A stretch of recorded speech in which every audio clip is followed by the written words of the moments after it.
Okay, hello, yeah, sorry that I am late this time.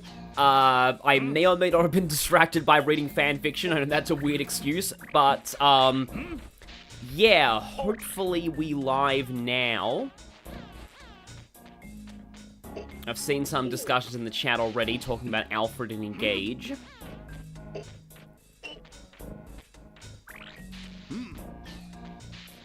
Hello, yeah, okay, so somebody's is reacting, yes, indeed, we are live, okay, hi, Makoto Kurusu, hi, Jared Fayette, Anonymous, what kind of fan fiction, just Sonic stuff again, but yeah, we are indeed live, so yeah, so, last time, I think I had the game audio too low for this, so I've turned the game audio up a bit, I'm like, tell me if you think it's too low, so, or too high. Just say it. We may be live, but Sly's father isn't. Wow. Well, I guess average FE character dad moment as well. Yeah, there's only like 5 levels that have time trials in that world, huh? I figured out a way to get us to Haiti.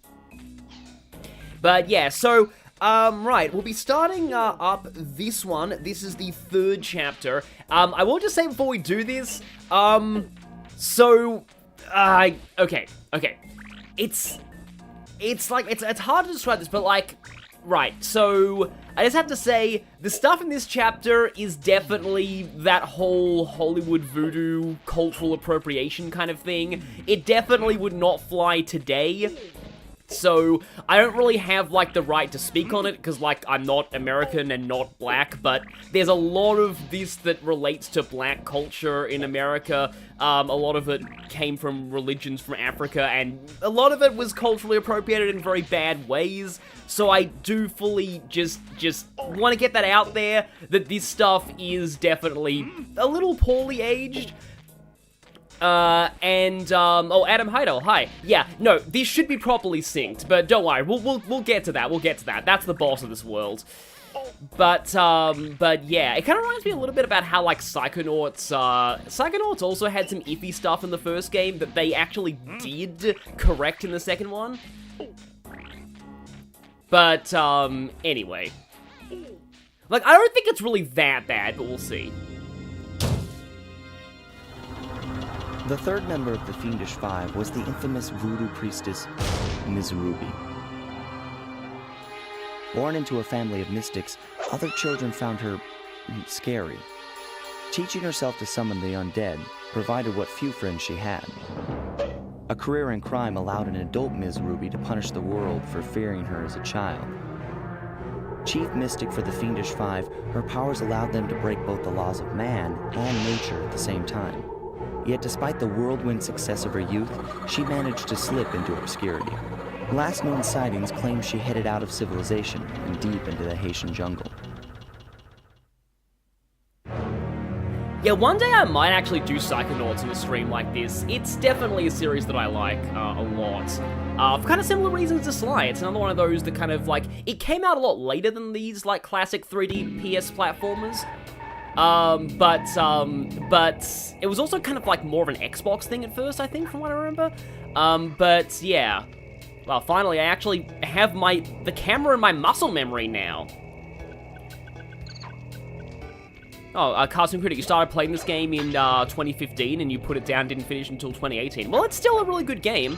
Also, rather than just, like, guards, we have to deal with, like, hostile wildlife in this world, which gives it a little bit of a different vibe. Sorry, Sly, but this is one mission you will have to accomplish without me. You don't believe in ghosts, do you? Sure I do. My scanners have picked up verifiable paranormal activity. But that's not the problem. This swamp is oozing with disgusting mold and bacteria. Suck it up, Bentley. We got work to do. All right, then. Don't forget to use the new move you learned from Mugshot's section of the Thievius Racoonus. You mean the Raccoon rail walk? The roots and vines around here are perfect for that. All you gotta do is jump and hit the circle button. Especially where you see the bark has been worn away, and where it's super slick from icky slime and moss, you'll rail slide like a skater grinding pipe. I'm liking it. Yeah, so we basically have grind rails here. It's kind of funny how the design of the world is like, you don't actually, like, you don't start getting to, like, being able to use the, oh, by the way, the candles can be hit. Also, we don't take damage from falling in water anymore, thanks to one of the safes we got in the last world. But yeah, it's like, there's no backtracking involved, so like, really I feel like you kind of, it's almost as if you always have the rail slide, and it's just like you don't get to use it until now, because none of the earlier levels had anything with it, if that makes sense. Hope I'm making sense here. But, yeah, oh yes, that's what the circle button counter is for. Oh yes, I do remember the chickens in this world, too. I'm gonna have fun with that. There's some pretty fun minigame levels in this world. Oh, hi, spider. Yeah, so, see, again, like, this whole world is... There's definitely more of a, like, hostile wildlife theme to this, rather than, like, actual trained guards or thugs, so it has a slightly different vibe, and I did hear that some people in the chat said it scared them as a kid. I don't think it did, but I was old when I played this. I was, like, a teen. Early teens, I think. I forget exactly when I first played this. I know it was a Blockbuster rental, but I did play Sly 2 first. Also, if I remember correctly, these mosquitoes have a very funny animation if they hit you. I'm liking the banjo in this music, though. Yes, it's a family secret how to grind rails. Sonic didn't learn how to do that until they started doing a tie-in with a real... I can't believe that Sonic's shoes in Adventure 2 Battle were a real brand of shoes, and they really were designed for rail grinding. Like, rail grinding was actually a thing that people did in, like, real life, which I cannot believe was... something around... Okay, I think we get into that later then, I guess? Because there's a bottle there. I know there's definitely a bottle there. Just trying to figure out if I'm going to miss that or not. I mean, I suppose I can always come back for it. Yes, indeed, Sly learned how to swim. As I said in the last stream, though, unlike in Spyro, Spyro actually kept the ability to swim going from 2 to 3. And Sly does keep most of the Thievius Racoonus abilities in Sly 2. Oh, by the way, this is an enemy. Some weird, big tree monster, I guess. Animated tree. Yeah, you keep, like, for example, you keep the rail walk and rail slide in Sly 2, you keep the spire jump, you do not keep the swimming, though, because that was an optional ability. Yeah, you detach the head and the body, also they do a dance if they hit you, which is kind of funny. So yeah, the head and the body act independently after you hit them once. It's kind of an interesting enemy. I also believe they have different enemy scans once you get the enemy scan power, which we might be getting in this world. I forget exactly if we get it in this world, but, like, I know there is a power that lets your binocucom kind of give you funny information on enemies. Oh yeah, the early promos still had Sonic in the classic shoes for Adventure 2. You know what's really annoying? If I had the PC version of Frontiers, I would have had Sonic's SA2 shoes as free DLC, but I have the PS4 version, so I apparently don't. Okay, that's how you do it. You just jump from here. And there is a flashlight guard, but I do remember, yes, there is a bottle over there. Do kind of like the way you have to deal with this one. Disembodied tree heads. Oh yes, Sonic 3 had the McDonald's promotion, the one that was the reason why it got split into 2 parts. I was worried I wasn't fast enough there, but nope. And now that we're sneaking past him, we can just go whack. Yeah, this is actually a little bit more of Sly 2-ish design, the way that you have to sneak around guards and... speaking of which, yep, this right here. Yeah. That's Miss Ruby's lair. To get in, you'll need that key on top of a tiki pedestal in the guard compound. There's a bad mojo force field protecting it, so you'll have to destroy all 5 of the purple candles surrounding it. No problem. Don't get cocky or you'll end up with your head shrunk to the size of a pea. You've got to get past those voodoo guards, and I'm warning you, they're mean and they work like a team. So do we, buddy.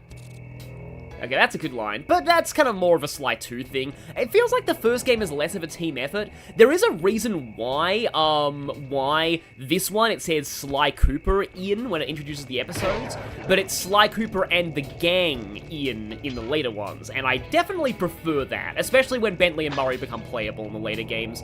I still love how bad Mojo is actually like a physical force in this universe.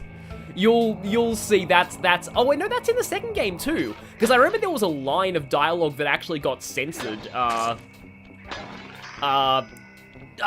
kind of wanted to say talking about this for the second game, but I guess yeah. Basically there's a line in the second game where Murray was supposed to say, "What's a bad mofo detector?" But they couldn't. That was a little bit too much for the age rating, so they had to change that line. Yeah, they do investigate if you take out a guard near them, which is actually kind of smart. You've done it! Oh, they all just go away when you break all the candles. And you can steal the key. But I also have all the bottles, so I can get this safe. Oh, the only Sly media you've watched was Finnish. Huh, that's interesting. Yeah, honestly, Finnish is a really interesting language to me, because it sounds nothing like your other European languages. I did my math right, and I always do my math right. Oh, it's that line! Okay. Combination has got to be 588. It's not exactly a catchphrase, but Bentley says that line once every game. At least once every game. So I've kind of taken it upon, like, sometimes I like to say that, especially when I'm playing Fire Emblem. If I do my math right, and I always do my math right. Electrified! Kelly McCooper's notes on how to harness the electromagnetic field created by a rolling raccoon. Oh, Now yes! your raccoon roll move will really pack a punch. Plus, it should give you a nice tingling sensation. So, yeah, this makes the time trials a lot easier because your roll is an attack now. I remember this, like, this is generally when you want to do the time trials, because look at this. Yeah, so now you have an electric field when you roll, and this can damage enemies. Well, it one-shots enemies, because everything gets one-shot in this game, but yeah. Definitely a great asset in the time trials. Oh yeah, no, I know that there was a particular promotion for Sonic Forces with you-know-what. Yeah, Bentley in general has some of the best lines in the series. I still love how he throws the keys into the doors like ninja stars. Now I'm picturing Fire Emblem Thieves doing that with lockpicks. Speaking of which, I recently started playing Thracia, and thieves are very fun in Thracia. My paranormal scanner is maxing out on that structure. A reading like that could only be coming off Ms. Ruby herself. I think you're right, Sly. If you want to crack at Ms. Ruby, you're going to have to find a way inside that skull temple. This was always one of the more interesting hub areas to me. I remember this one fairly distinctly. Because it's kind of got two regions to it, and they're all quite... Well, it's just saying there are only bottles in here. Wow, I can't believe this.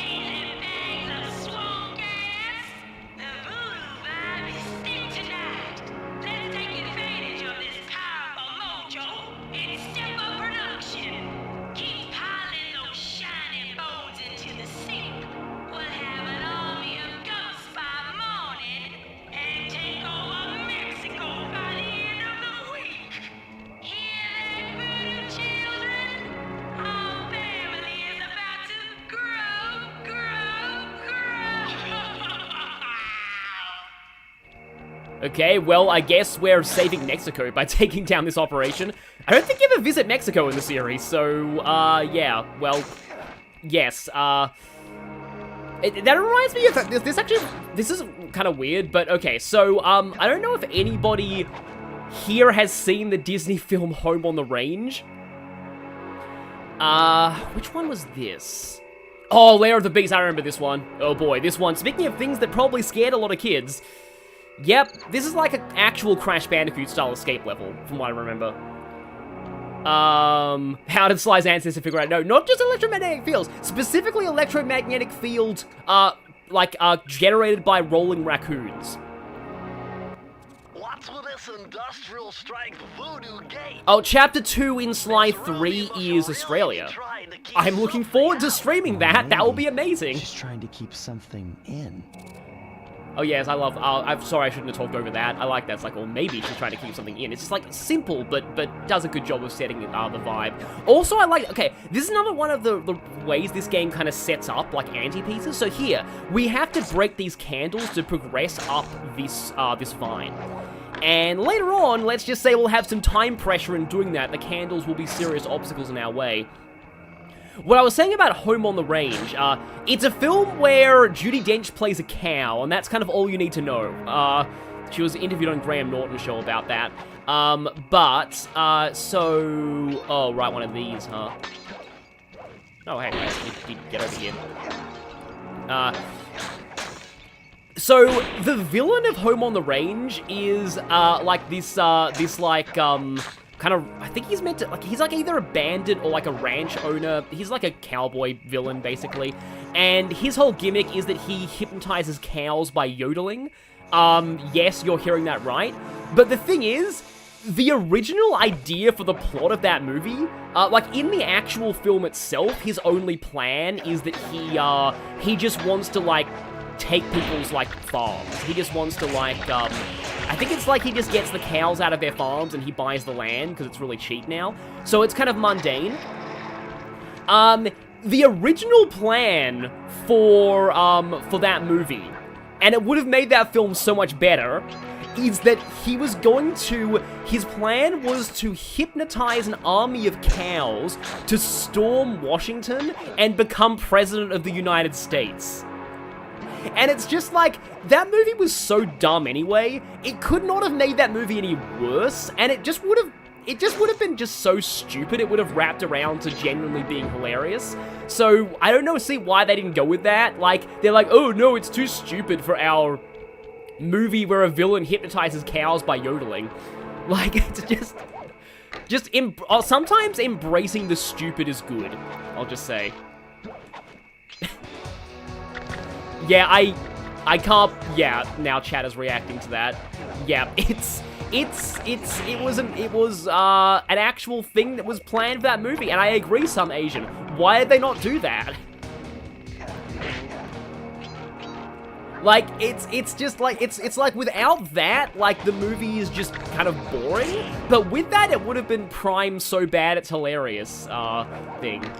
But yes, I'd vote for Cow Overlord President. Yeah, that movie is very much a fever dream. It's, are the only, like... Okay. Whoa! Did you see those reeds move? There's something huge under there.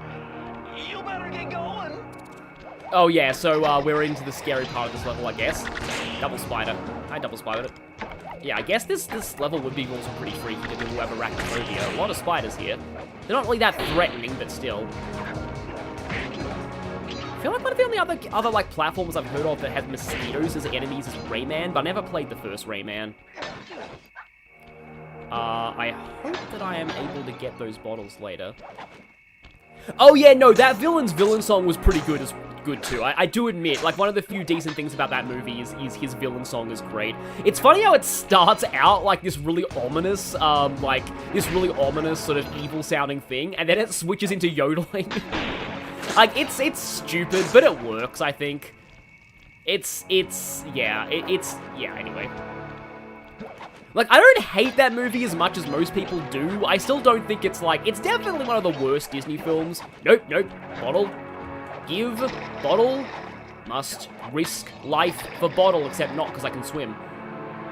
It's fine, you'd think this would be like poisonous water that still hurts you even if you can swim, but oh well. Oh yeah, I agree, Dragon Knight, these have nothing on Xenoblade spiders. Oh boy, yeah. Like, you get the giant's mirror, and then this giant spider just climbs over the fence. Yeah, this guy's polite enough to stop for you when you're, except I missed a bottle because he hit me. Now I may have bugged him out, potentially. Oh yeah, he does eat the, yeah, this is like, he does eat the platforms. Alright, still coming. Yeah, this area gets kind of weird if you have the swimming ability, because you're probably not meant to... Well, I mean, you can get that before this, but it does make this a little bit more trivial than it should be. Because you'd think this guy would be insta-kill if he hits you, but he's not. He does destroy the platforms, though. Okay, I don't think I got all the bottles that time. Unless there's like 3 here.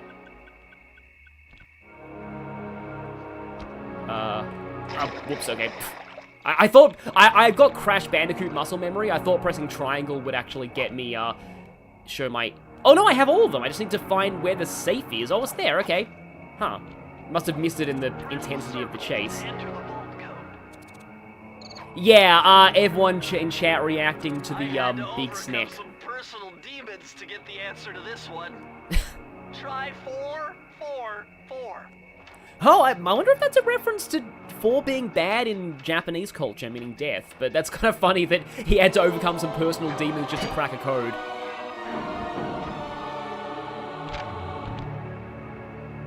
Ah, a more modern entry. Bruce O'Coop's computer hacking technique. Using the data on this page, I should be able to tap the duty roster at each hideout and project guard information into your binocucom. Yeah, I did think we got this in this world. So yeah, this is just a kind of a joke ability. It doesn't really do anything, but it lets you see funny information if you look at enemies with the binocucom. I kind of wish this came back in later games because it was pretty cool. Although, if I remember right, one of the entries in this is really like, I can't believe they got away with it. Yes, Antol's your worst enemy. Yes, a lot of people agree with me about Xenoblade spiders. Turtle Boy literally went to therapy just to unlock a safe, exactly. It just, yeah, granted, considering how intense code breaking can get sometimes, I do feel like some of them might need therapy. I think you have to, yeah, we just have to, do we have to? Oh yeah, we go around this guy. Why is there a computer hacking guide? Well, because they stole the pages from the Thievius Racoonus and they put them in the safe. So, yeah, it was originally a grave undertaking. Wow, this is a pun on 2 levels. Because, you know, Undertaker.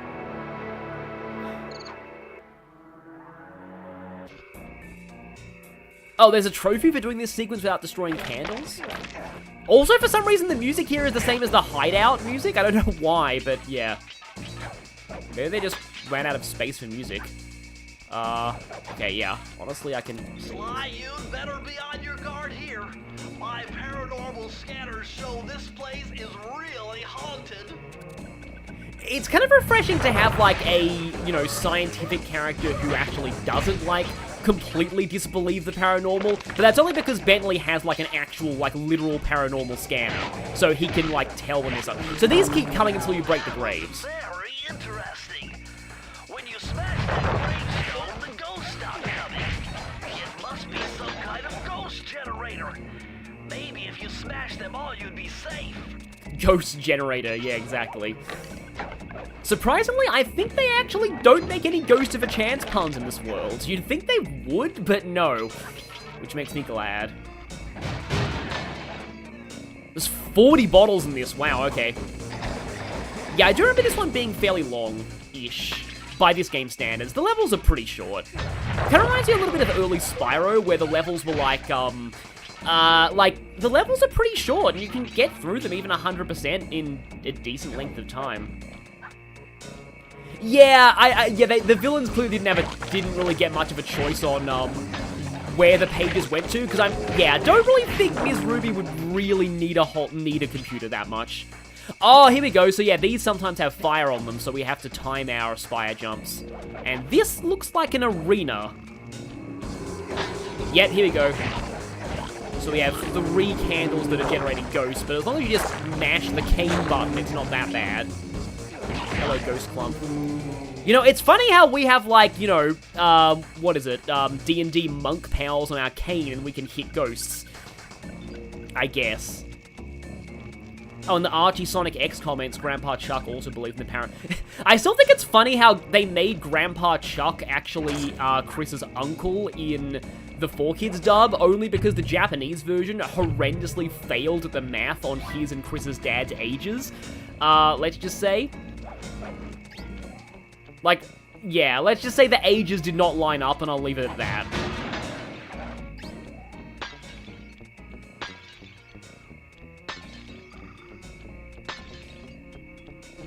Yeah, I know someone else was talking about the regular show earlier. I feel like is there a raccoon in the regular show? I think like that rings a bell somewhat. Oh yeah, I'm sad this swamp doesn't have fireflies sprouting haikus. That was always great in Spyro. Beware the waters, snapping jaws of piranha claim many victims. Yes, I still remember a lot of these. Now I can stop speaking haiku, what a sweet relief. I forget what the first line of that was from Moneybags, but yeah. Also, I like this, having to dodge lasers like while doing a wall sneak segment is, yeah, is pretty cool. Not something that we've seen before. I feel like there was something like that in a later one. Oh, that alarm there is if you get spotted by this. Also, I love how the lasers are from, like, snake statues. Rigby, yeah. Isn't Rigby part of, like, a ship in regular show that's considered really good? And I only know that because there was, like, I saw a video essay on that ship in my recommendations once, but I never watched it. Are those, like, actually dead turtles on these? Wow, Bentley would freak out if he was here, even more than usual. Wait, Rigby has the same voice actor as YHVH in SMT? Really? Okay. I thought him sharing a voice with Toranosuke Yoshida in Persona 5 was weird, but no. Evidently, there's even weirder.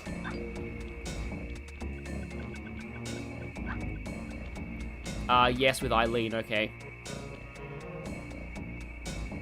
Rigby has a trash boat of a personality at the start, but he really grows as a character. That's interesting. Like, sometimes characters like that are good. Like, it reminds me a little bit of, off the top of my head, Patrick in Trails of Cold Steel. Patrick was, like, the last person I expected to have a redemption arc. And, yeah, like, in the first game, I thought Patrick would just be a generic jerk with no redeeming qualities. And, still wish Reen let him actually date Elise, though, because, you know, Elise's other option is Reen himself, her adoptive brother. Trails. I like the snake head, though. It's like, in general, just the aesthetic on a lot of these worlds in Sly I really like. It's just, it's kind of not really something you see that much in a platformer. Oh, high bottle that I almost missed. I seem to remember this was actually one of the last levels that I got all the bottles in on my first playthrough.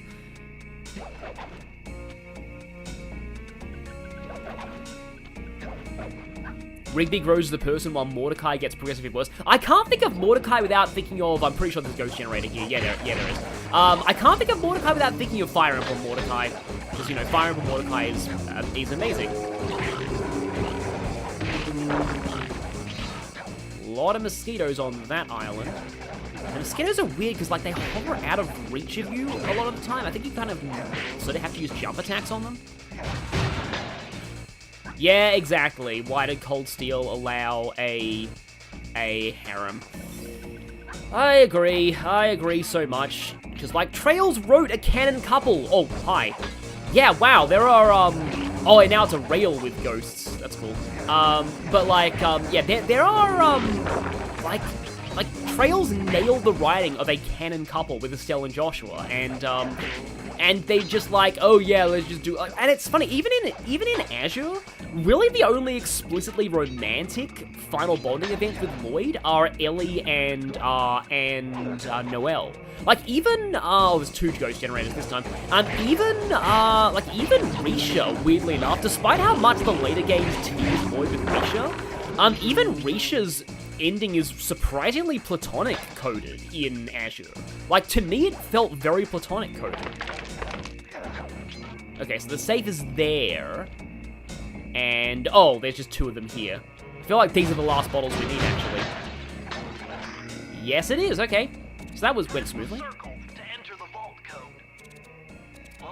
Okay, this is kind of a guess, but try 128. No, it would have been amazing if it was 1, 2, 3, but no. Oh, I'm wrong. I thought for a second his guess was wrong, and then I was like, nope, I'm on 3, not 2. These are the blueprints to Miss Ruby's production facility.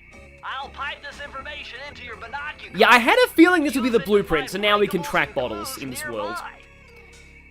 Yeah, like, of course they'd make it the one with the 40 bottles that gives you the bottle radar. Like, again, I'm pretty sure I got this last when I first played this world, so that kind of sucks.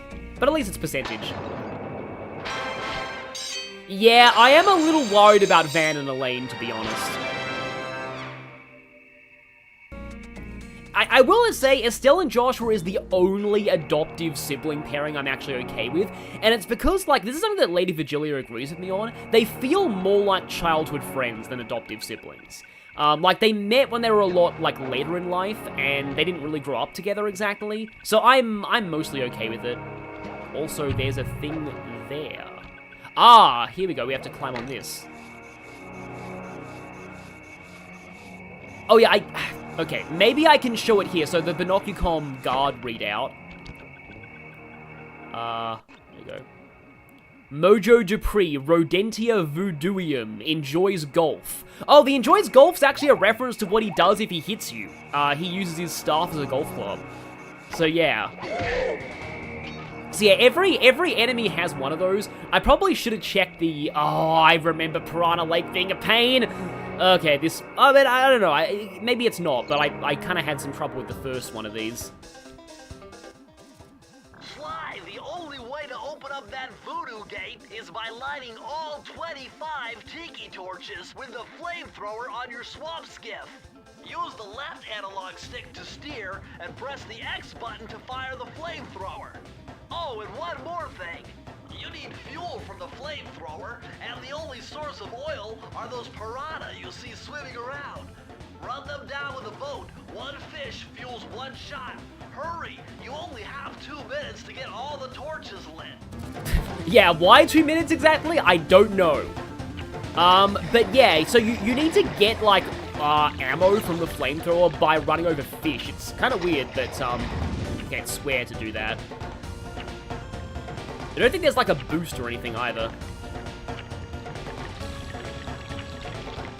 But also, we have amazing banjo music, at least. Yeah, no, this isn't the chicken one, at least. Also, you need to remember where the torches are, too. And it's like, you kind of need to swim into the piranhas, because they do actively avoid you if they can see you coming. Still have 1 piranha ammo. Yeah, I do kind of like the idea of getting ammo by, like, getting oil for torches by using fish, which I don't really make a whole lot of sense, but still. Okay. We're not halfway there yet-ish, and we're already halfway on the timer. That's not good, but we've got a pretty decent score. I do feel like there's probably some RNG in, like, how the piranhas group up, and that was not a great,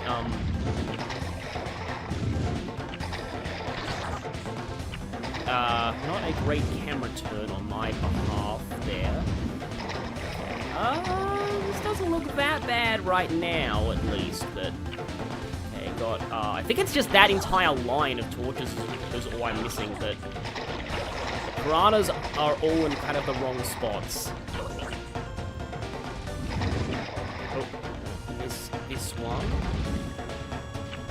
I need 5 and I only have 3. I might fail this, unless I get very, very clutch. We'll see. Oh, I have exactly enough ammo to do it, though.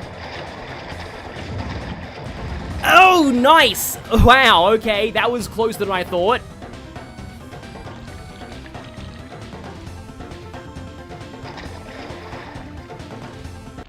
Yeah, I do think it feels like a little luck-based in terms of how the piranhas group up, though. It kind of feels that way for a few of the mini-games in this. Kind of surprised I got that first try, though. I do agree, Shadowblade, piranhas are kind of scary.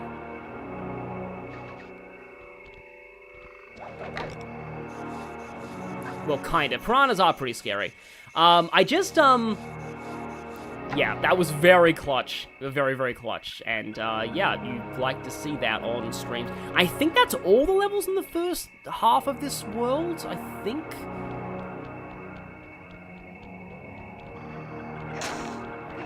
Where is the, thing we need to actually use the keys on, though? Oh, it's here, okay.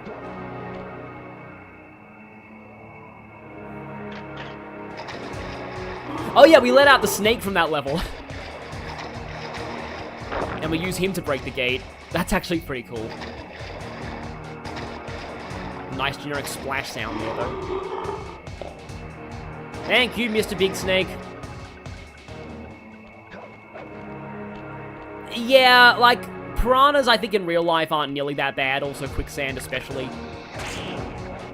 Like, quicksand definitely is very, apparently in real life it doesn't work the same way it does in fiction. Looks like this is some kind of giant voodoo egg beater to stir up that unsanitary mess. If I can unlock the cauldron's lid, I might be able to thrash their production and build up enough steam pressure to get launched up to Ruby's Skull Temple. Okay, sounds like we've got a plan.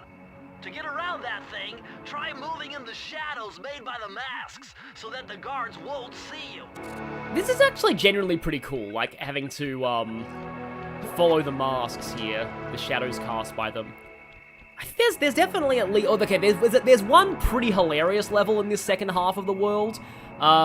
Is it this one? Descend into... No, it's not, okay. I remember this one, I don't know, this one feels a little bit like... I don't quite remember this one that much. I think there's a later commentary where, like, Bentley's voice actor... Green waterfall overflowing with bones and body parts. I'm telling you, the health department's going to come down big time on this dump. Yeah, I think his voice actor actually talked about like that line, or at least what was implied to be that line. And yeah, you can see the key is right there through the waterfall, but actually now that I think about it, I do remember this one. This one is interesting. There's a lot of like, you know, judging by its name, it kind of makes sense. There's a lot of verticality here from what I remember. Yeah, the spikes on those make it kind of hard to... I think you have to go into those from above. Yeah, it looks like you definitely do need to go above there. There's a trophy on PS4 for completing this level pacifist. I mean, I suppose that makes sense, given that a lot of the enemies here are just these flashlight guards. Like, I mean, if it's just complete and not get all the bottles, it's probably not too difficult to do it, because you can just, not go here, I suppose. Now, can I actually get over there? Nah, it doesn't look like it, yeah. Too many spiky logs. Oh, I believe this is another ghost? Oh no, it's one of these head throwers. Yeah, I remember this. Yeah, you have to break that candle to do this, and then I think you can whack them. Probably should have used the Nocticom on them, because they have an interesting description, I think. Yeah, there's a lot of strange enemies in this world. Kind of makes sense, though. It's going by faster than I thought it would, though. I think the next world's a little bit longer. The health department would kill any forest. Yeah, that makes sense. Yeah, is Environmental Protection Agency a real place? Because I just remember that the Simpsons movie with the EPA. Yeah, I thought the Simpsons movie was all right. It's funny because a lot of people made a big deal about, like, the villain being supposed to be Hank Scorpio and then them not using him, but I never even saw the episode with Hank Scorpio, so I don't know what they're talking about. I mean, I hear he's, like, meant to be, like, a benevolent Bond villain, but, like, that's all I really know. I think he has the same voice act, like, there's a character, the villain in the movie is voiced by the same person, I think, but it's not actually him.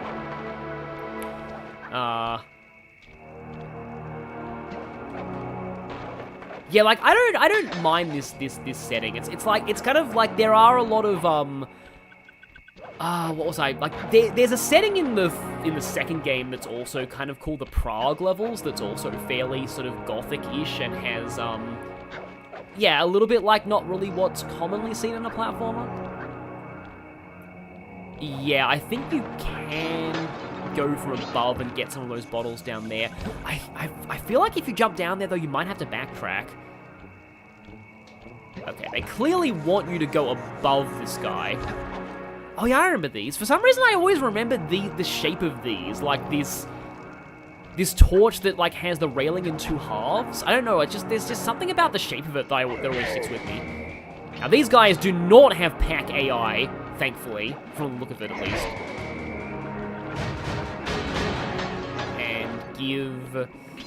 Okay, so... Yeah, we need to drop down there to get some bottles and stuff. No, I don't want to grab the ledge. I want to hit you. The question here is, do we need to backtrack now?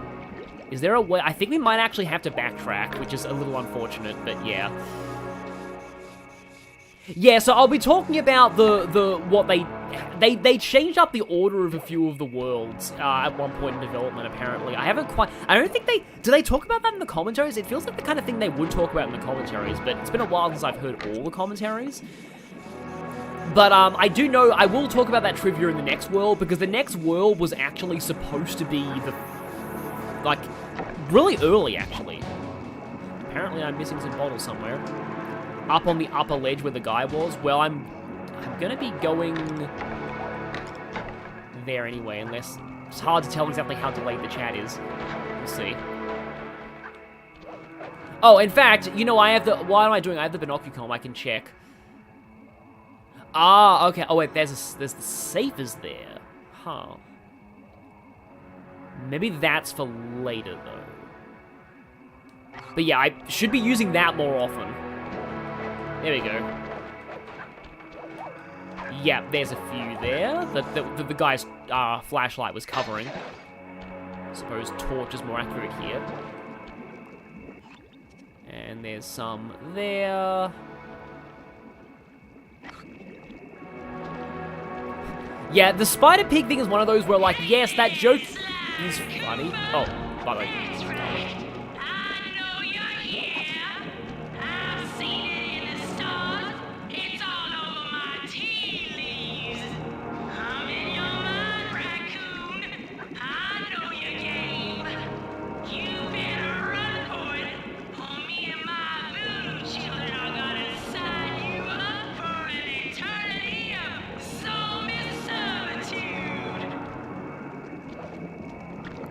And that's all. So Ms. Ruby's voice actress apparently is, okay, whoops. I've looked her up and she's actually in a decent amount of, like, live action TV. She's in, I think she was in, like, NCIS and a few other shows like that.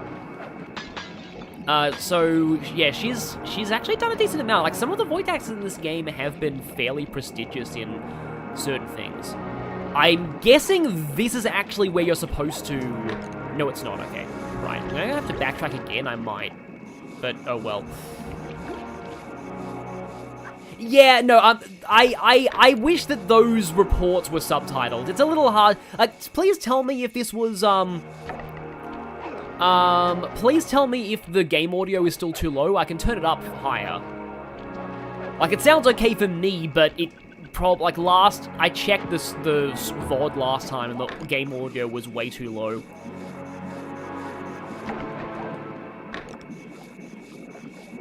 Yeah, her VA is of Italian descent, which is interesting. But yeah, yeah, I guess maybe she is one of the few who acknowledges Sly by name. Well, I mean, it kind of makes sense because, you know, I guess she could mind read, maybe.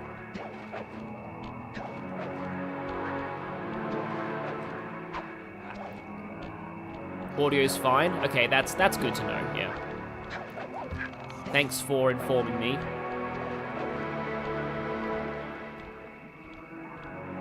Oh yeah, there was some weird Simpsons Disney crossover lately because of, you know, Fox now being Disney Plus or something. Anyway, it's weird. I only ever watched, like, the very, very, very, very, not very, very early, but, like, a lot of the early Simpsons episodes. I'm one of the few who didn't mind the Principal and the Pauper at all. I really never got why people thought that was a terrible episode. But then again, I was never really attached to, like, the lore of the characters or anything like that. Like, I thought that was fine. I think I actually did see the infamous one with, I don't need safety gloves because I'm Homer Simpson, electrocutes himself to death. Yeah. Look at all the security. This must be the source of all the disgusting green soup.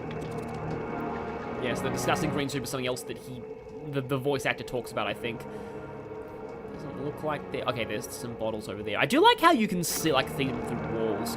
See them through walls. So, like, how you have to dodge spotlights here. Oh, you have to dodge spotlights, and he drops the platform, which is less of a threat when I have the thing, you know, the swimming ability. So what I want to do here is I actually want to see if there's a apparently I can't binocular while on there. Look at all the security. Oh, no, that's the This must replay. be the source of all the disgusting green soup. Well, at least we get to hear the disgusting green soup line again. I guess you have to be closer to see it. I think I'm pretty sure they have one. They have, like, a scan, but, I think it's kind of hard to see it. Yeah, there you go. Piero Flame Out, something like that. Well, at least there's a checkpoint there. Must risk life for enemy info. I guess maybe it's safer when you're closer because then they get scared, they don't attack you, so probably better. Just realized those things have a face on them. Yeah, here we go. Yeah, here we go, so I guess we can see them now. Thermoheadtossaurus hates rainy days. Oh, so you're Mella's Torkoal, okay. Well, I had a horseshoe, but still, that was dumb. What do you mean you're at soup? I like the Takumi and Leo version of that. I think that's one of the few versions of that I've seen, but it was pretty good. And my circle button didn't work, but at least I can swim. Death by trivia, exactly. Yeah, I do admittedly think it was kind of funny that episode ended with them pretending that nothing had ever happened, but still.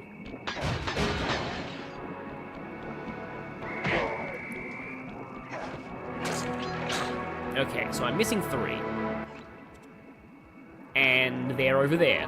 So I'm fine. My backtracking was not for naught. Oh, well, 2 of them are next to the safe. So I am missing 1. Maybe my backtracking wasn't fine. Okay, then. Interesting. Interesting.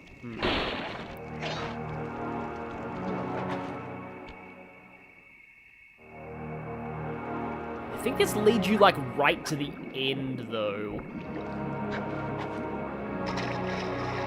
So maybe I'm pretty sure I actually did this one.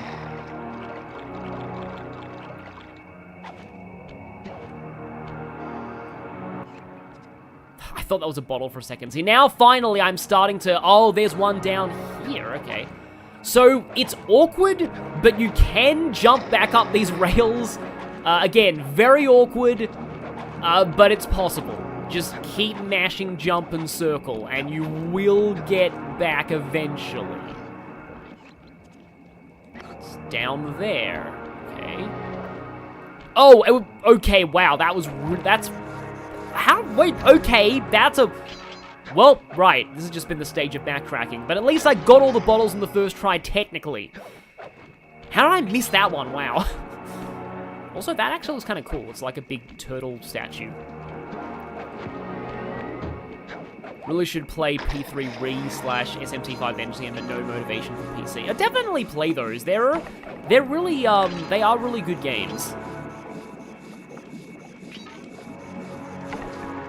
Your future father-in-law, this is Joker, the Kitsuneko fan of me. Future father-in-law loves The Simpsons and can do a good Groundskeeper Willie impression, despite them being Irish and Willie supposedly being... I feel like Willie's accent's a little bit of like, all over the place. It probably doesn't really...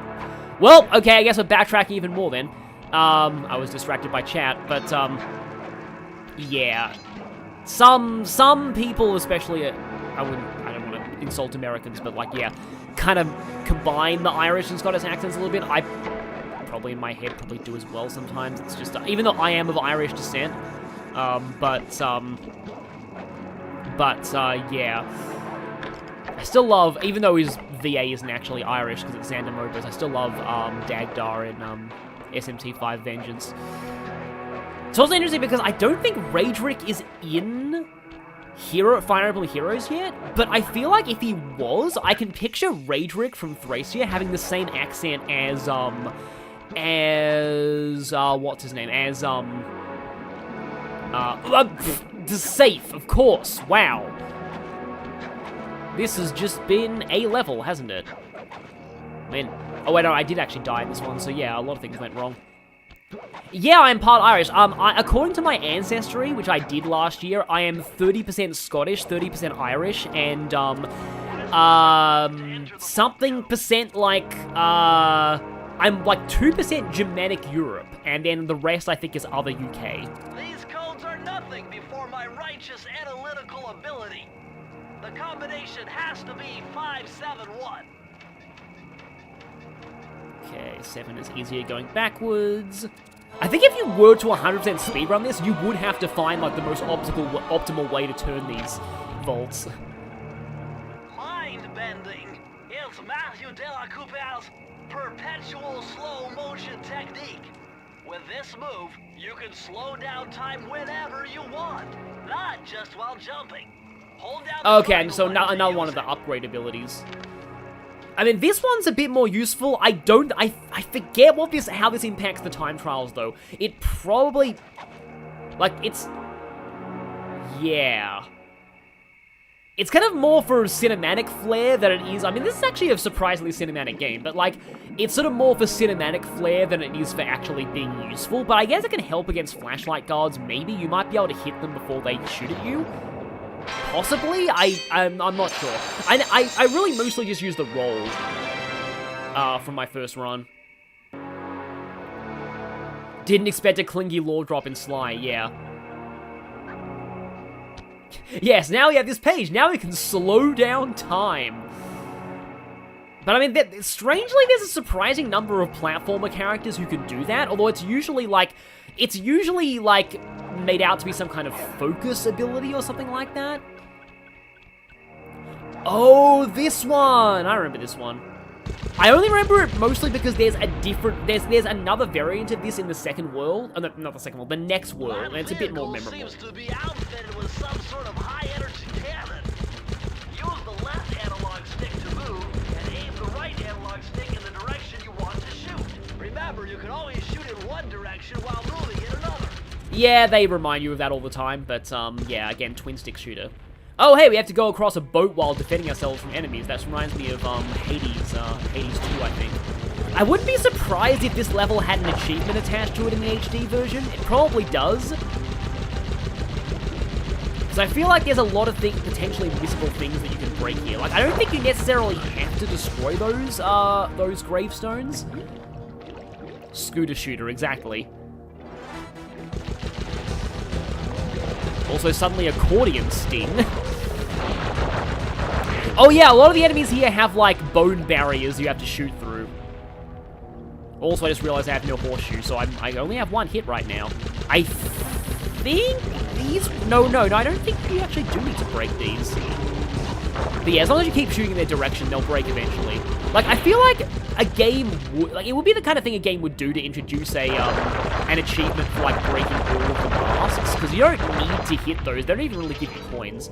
I mean, coins are pretty useless in this game, but still. Yeah, so here we go. So, like, this right here is almost like a... I don't know how I describe this, but it's almost like a kind of a battlefield type section. Because you've got to break through this guy's barricades while dodging around his projectiles.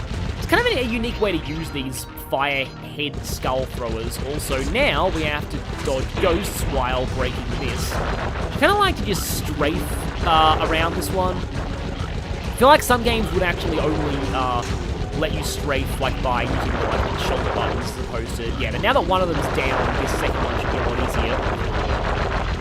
It'll take a little while to shoot through these. Yeah, there is exactly one more of these levels in the game, and it's in the next world. And that one is a little bit more memorable. But now we have a skull thrower and one of these.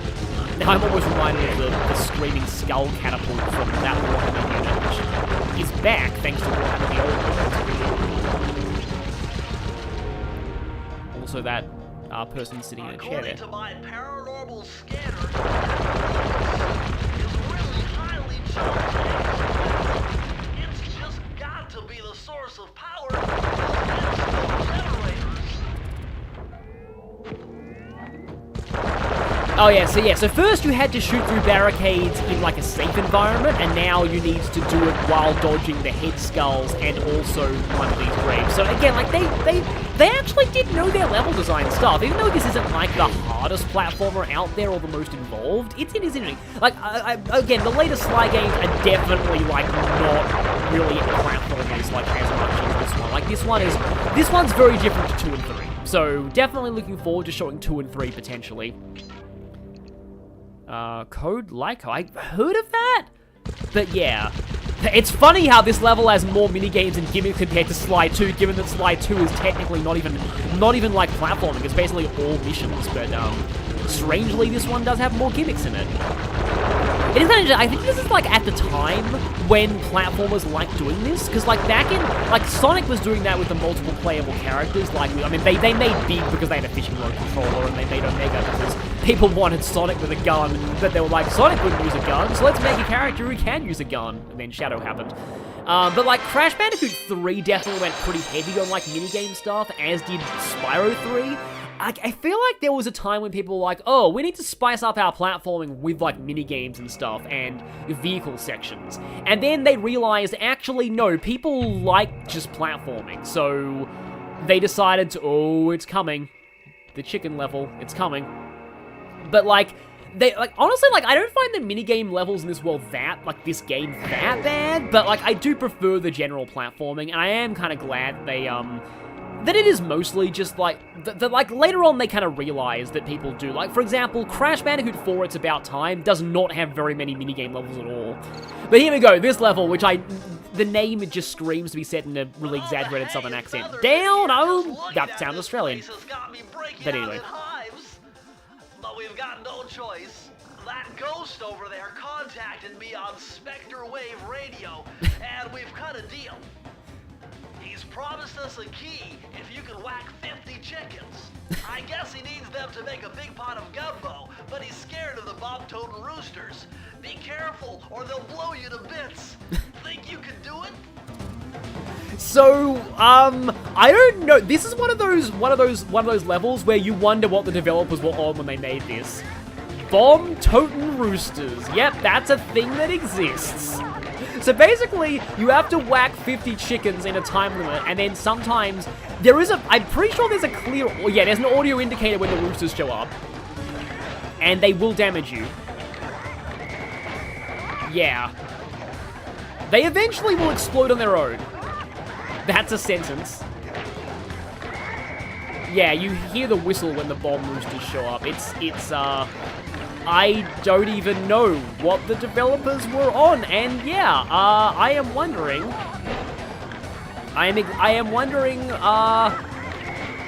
exactly how the chat's gonna react to this, because I was looking forward to getting this because this is such a weird level.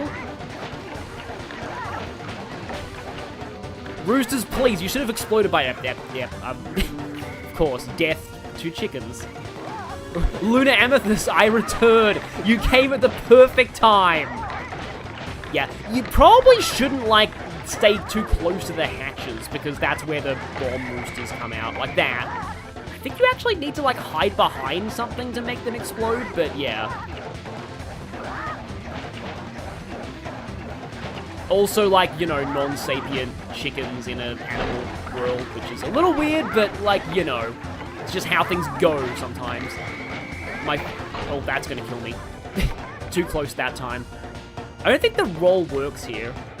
What were the developers smoking when they made this level, and where can I get some? Yes, cyberspace, that's what some of us are thinking.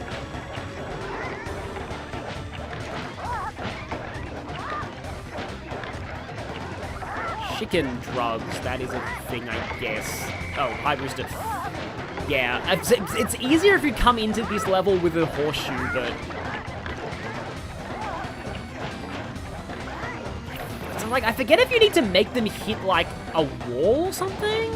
Also, my camera freaked out there. Oh, or you need to make them hit each other, I guess. Huh. Uh-oh. Speaking of which, hi, Bomb Rooster. Yeah, if you make them hit each other, they explode. Okay, that's how it works, I guess. Oh, yeah, I got caught on something there. As a cartoon critic, you somehow managed to completely purge this level from your memory. Exactly. Yep, exactly.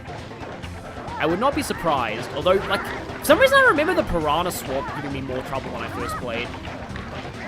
There's probably gonna be, yeah, bomb roosters. Oh, there's one there. There you go. They exploded themselves. They exploded themselves, exactly. ever had to describe a game, it's like, oh yeah, you have to lure the bomb roosters into each other so they explode while you're whacking 50 chickens to make Gumbo for a ghost. Yep, that's a thing that happens in some of these games. Yeah, you lure them into each other. The game never really tells you to do that, I guess, but... yeah, never stay around the hatches. That's usually a bad place to be because... oop. I mean, you can still jump, I guess, but it only goes so far. I'm taking my own advice and going... okay, good. They exploded themselves. I'm getting close. Okay, 4 more. 2 more. I got caught on the box at the very end. Anyway. Now you want fried chicken. I kind of had fried chicken yesterday. In fact, this is going to sound... well, all these chickens are grouped up there. Okay. I think the roosters spawn at either specific time milestones or specific... yeah, I think you lose momentum when jumping, so don't jump when you're really close to them. But yeah, this is going to sound really weird. When I'm, like, less conquering less, I'll talk about this, but I have a fried chicken story. Oh, I guess you can jump over those obstacles, huh? I have a fried chicken story. It's not as weird as you might think. Did you two just maybe... okay, good. Yeah, there were 2 sinks. They took them a while to explode each other. But what I was saying was... I'll mention the fried chicken story later. Well, dang it, I had a horseshoe there. I feel bad getting through this with the Mercy horseshoe, just like the Mercy Ooga Boogas in Crash, but, you know, I may need it.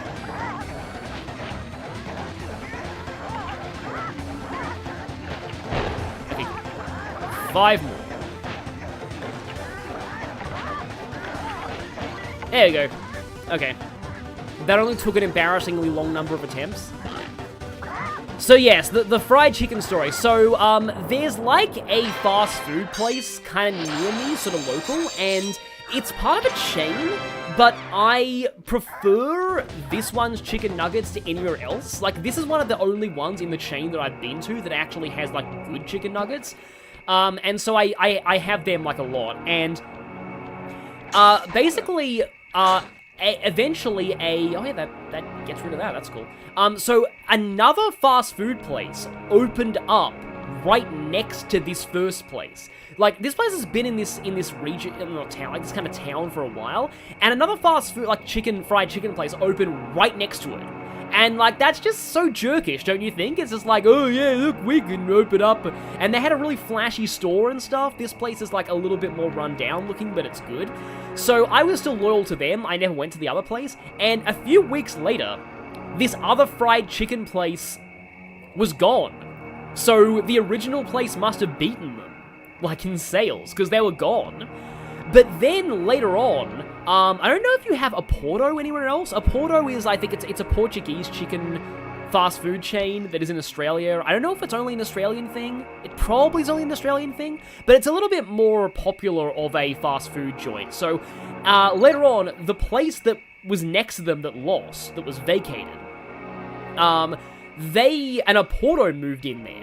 And the Porto, for their opening day, had like a DJ, and they were giving out free burgers, and I still went to my regular place anyway.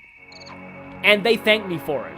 But I am hoping that they will survive the Porto attempted takeover. So I really hope, like, I used to like a Porto a lot, but I don't anymore. I don't really, like, they got really overpriced, and I don't think their stuff is as good.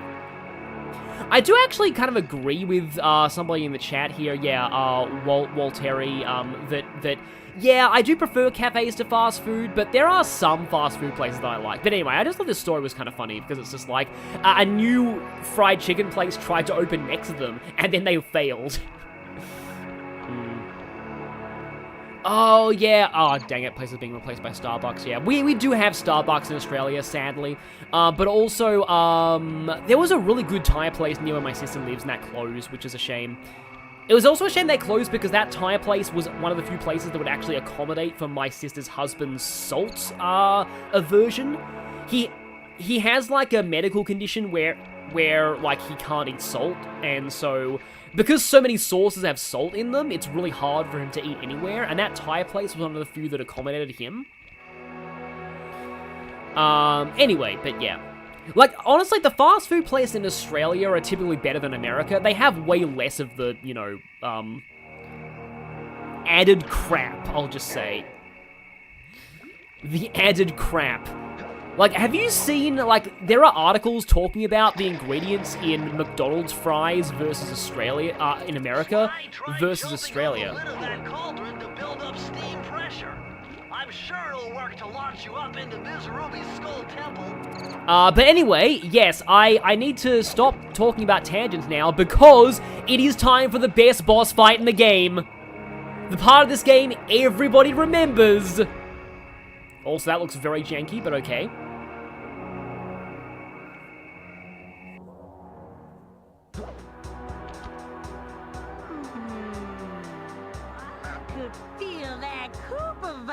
Coming most distastefully bad juju. Yeah, well, you give me the creeps too, lady. Cooking up an army of ghosts isn't a very neighborly pastime. Oh, Sly. I see your mouth moving, but all I hear is blah, blah, blah.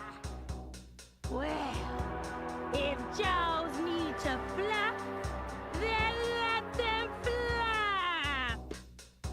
See you in the next world, Sly Cooper. That line does stick out to me a lot. So I love how you have to dodge the slamming crocodile head here, but this is not the main part of this. You'll see. You'll see why this is memorable. I believe there's another cutscene for it too.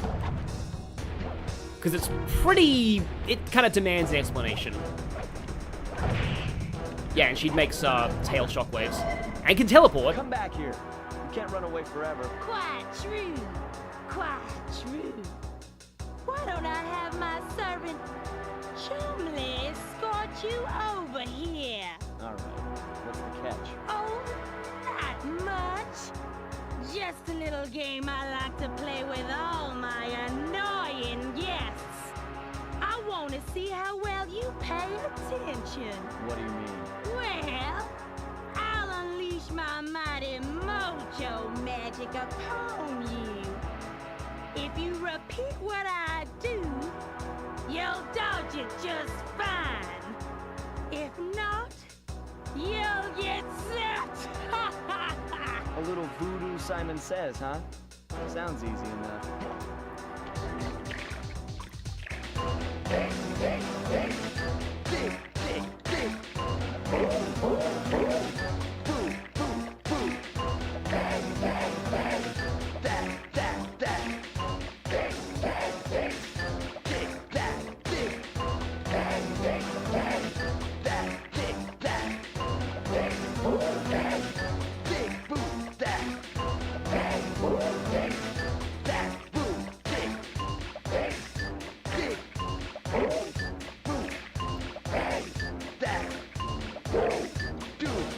So it's always an X at the end, because the X is the jump for the final platform, but yeah.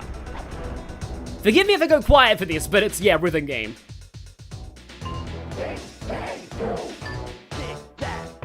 Oh, no, for this one, the X is, you do X on all of them. Right, okay. Yeah, this is like the magic of magic. Oh, wow, it actually sends you back here, okay.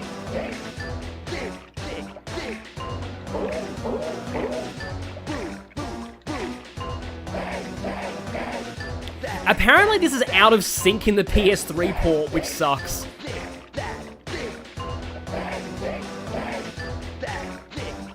I did see someone mention Drakengard in the chat as well in terms of surprise rhythm games. That one is definitely weirder than this. Super dark action RPG, suddenly rhythm game for the final boss of the weirdest route. My circle button, I didn't get to the circle button in time. Oh, try not to game over right now. Well, I guess I game overed. Doesn't actually matter, though. Really. Just go back here.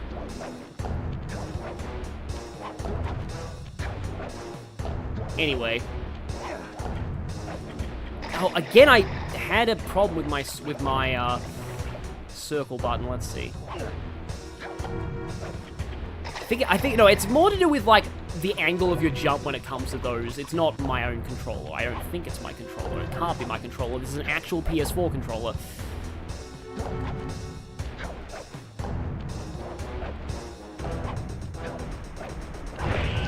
Oh yeah, Rhythm Thief and the Emperor's Treasure. That... Do I really have to do this again? Oh, I don't think this... It seems like this cutscene's unskippable, dang it. But yeah, I've seen footage of Rhythm Thief and the Emperor's Treasure, and it's, it looks really good. I'm annoyed that game didn't get a sequel. I'm actually really glad. If needed, you can... No, I can't switch controllers. This is the only one I have. This is the only PS4 controller that I have. I guess technically I could use my 8-bit controller that I bought for the Switch, but that one's a little bit janky in terms of like how it progresses. If you repeat what I do. But anyway, so yeah, the BGM is desynced from the button presses in the PS3 version, okay? Yeah, her dialogue is fairly slow. I guess it's meant to be part of her character, but I kind of agree. Anyway, back into this.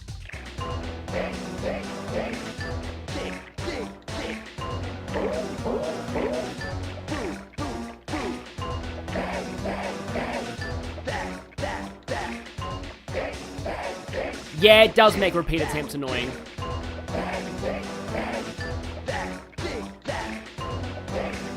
I feel like if this was like, let's just say there are rhythm games in the later ones, but they're a lot more forgiving than this.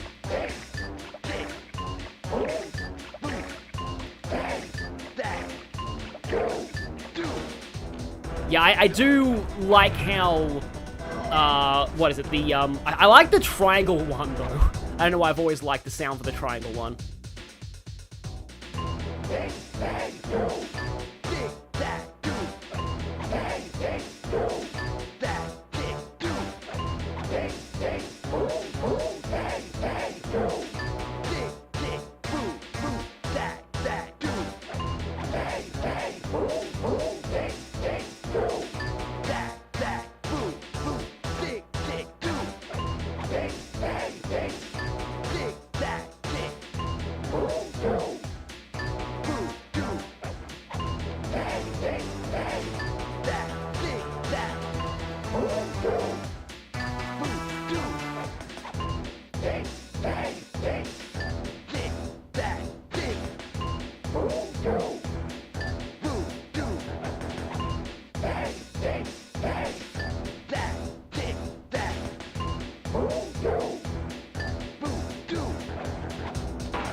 Okay, I think this is the last phase. Yeah, you're right, I'm a mosquito for this one. This is, I'm pretty sure this is the last phase.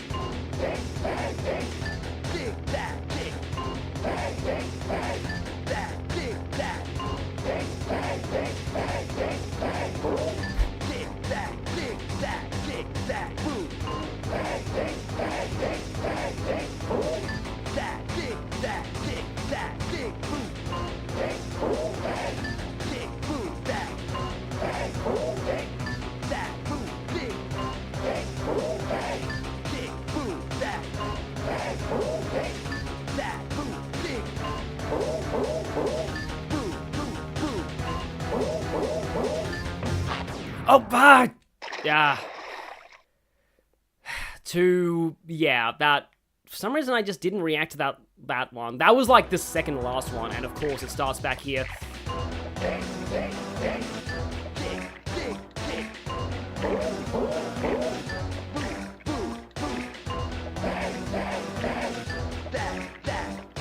Again, forgive me if I'm going quiet for this, but I just, yeah.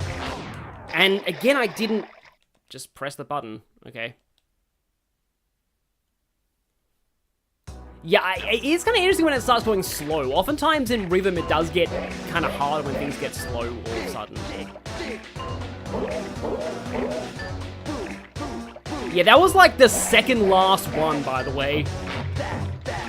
I had a horseshoe there, and for some reason I didn't.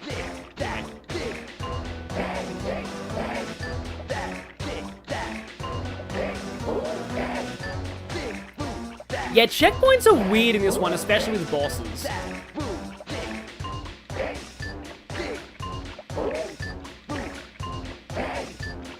Yeah, no, I wouldn't say this is a good boss. I would just say it's memorable. Like, it's the one everyone remembers. Like, as far as, like, best boss in the game is, it's more, like, the most memorable rather than, like, the most, you know, actually good. It is a pretty interesting idea, though. It just would be better if you had more room for error. Like, if this was in Slide 2 or 3, it would be a lot better and you had a health system.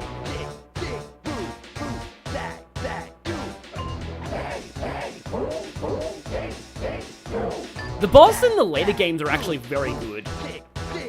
Especially since, like, kind of spoilers, narratively, they often vary who fights them.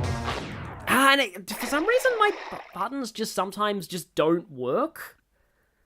It's probably not my controller. I don't know if it's, like, an emulation issue, maybe. Or an issue with, like, the way that it's connected to my computer. Okay, this time I hopefully keep the horseshoe till later.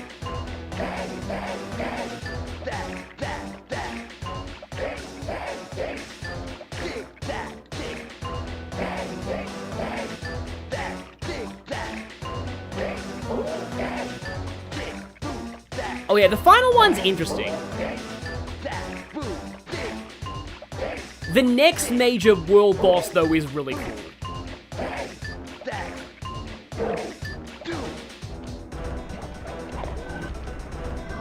Pretty sure you actually can get hit by the tail if you're not careful.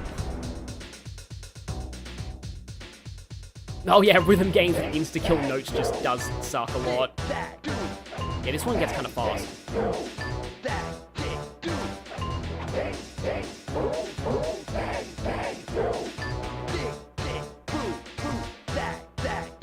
I do like how you can see the symbols coming at you, so it's not like you have to remember the sequence. I was gonna mention this after I beat this boss, but PTSD of Oracle of Ages Goron dancing minigame. Holy crap, that one is evil. And there, my triangle button just didn't work for some reason.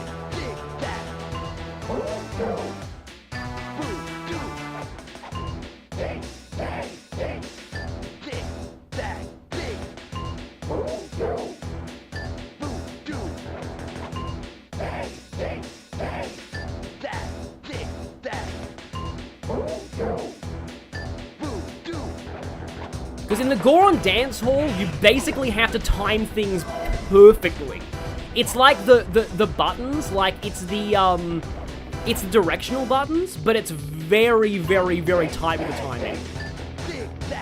And you have to remember it too.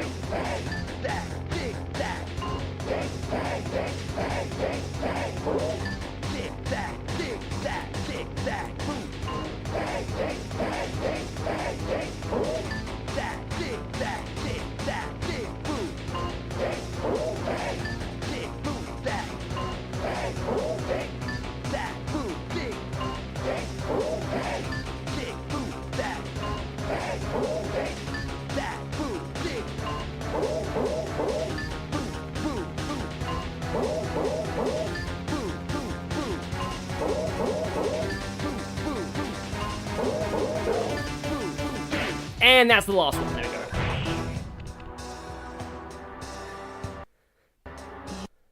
Oh, my. Sorry for... Hang on a minute. Controller got... Oh, no! Oh, no! Really? Okay. For some reason it quit the game because my controller disconnected. Oh, don't do this to me. Oh, no. Oh no, oh no, oh no, oh no, oh no, oh no, no, no, no, no, no, no, no, no, no, no, no, no. Why are my streams cursed? Why are my streams cursed? Why are my streams cursed? So, my PS emulator has a really dumb thing where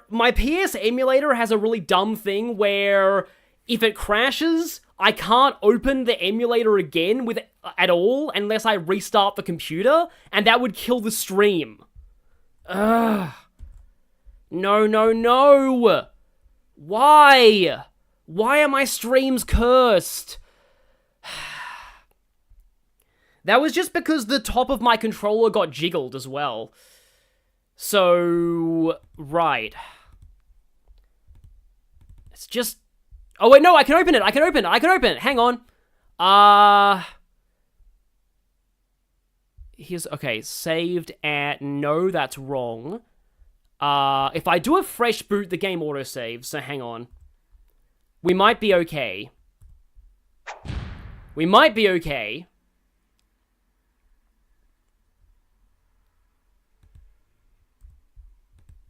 There we go, okay, it is coming through, sorry about that. Wow, I'm using XPSXE. Now, this does mean, okay, there is an autosave, but did it autosave after the final hit, or do I have to fight that boss again? I have to fight the... Also, the audio is not playing. Hang on. I'll just have to get into my sound settings. Ugh. Yeah, my streams have been weird lately. Here we go, there we go. Sennheiser main audio. Probably need to reset this again now I think about it. Sorry about this. Resetting again. I'm gonna have to... I don't believe this. I get it, and then I have to fight the boss again. Anyway, I guess it's kind of funny. But I will persevere. Nix continues to curse things. It's just the stupid... Yeah, it's like if the very top connection of the controller gets jiggled, like normally it's like... It's normally, like normally it doesn't totally crash the computer. Not computer, the emulator. Anyway. Of course, this time I don't have a horseshoe again. Yes, it's the curse of Ms. Ruby. Thankfully, yes, audio is indeed back. Oh, great, we have to see the cutscene again, don't we? It's funny, I swear I used to like this boss a lot. It's just like, I guess the pressure when you're doing it on a stream makes the rhythm a little bit harder to get. I did used to really like this boss though, so it's kind of a shame that I'm having a less, like honestly, like I'm having a positive experience with this game. Just saying, like it's totally fine. I'm amazed that I actually got the emulator to work again after this. But anyway, yeah, so, apologies, I'm gonna talk over this cutscene, because I've heard it before. Most of the cutscenes, apart from this one, are skippable. Why is this one not skippable? Of all the cutscenes, this one is not skippable. I hope that the game over was the one that saved, and I have 5 lives here, because if the 0 life one was the one that saved, that would kind of suck. That would really suck. But yeah, I haven't had good luck, but I want to still try. I have fun streaming, so thank you to everyone who's watching. Miss Ruby is a sore loser, exactly. She cast the curse of the crashing PlayStation. Exactly. Anyway, let's actually focus now.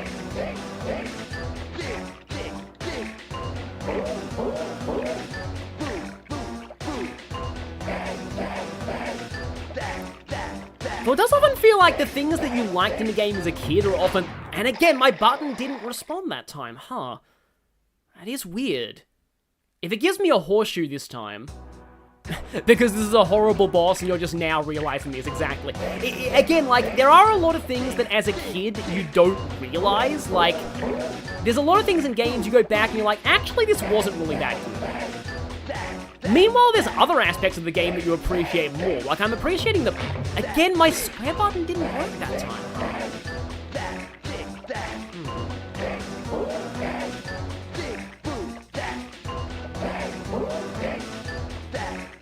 Probably should just be focusing.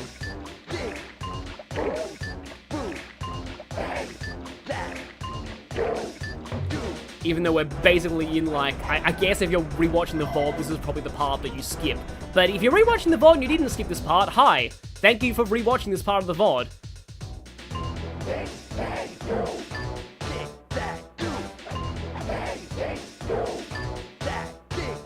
I almost actually misremembered that one.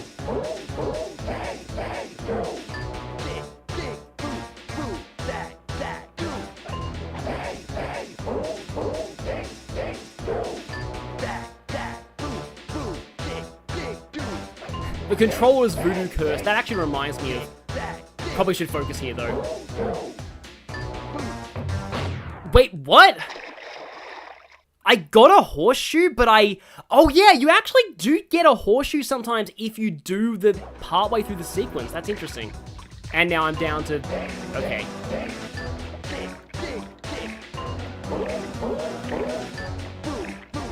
I will talk about chat tangents after this. Hopefully there is an after this.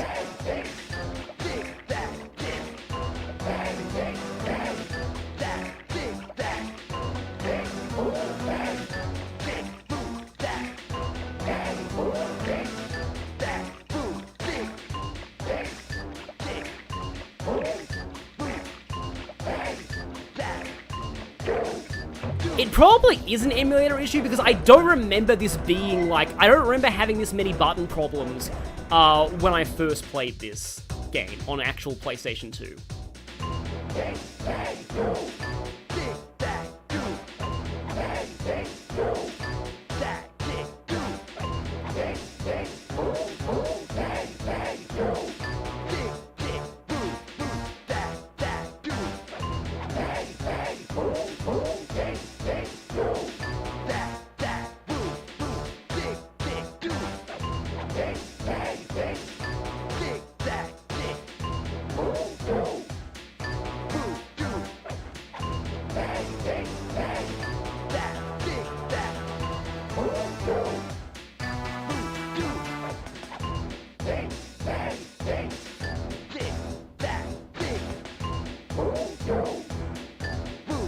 Yeah, imagine if a palace ruler in Persona 5 made you play Dancing in the Starlight.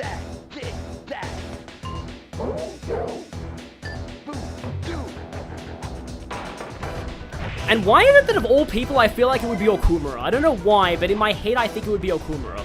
Or Kaneshiro maybe, because he has that weird rap vibe going on.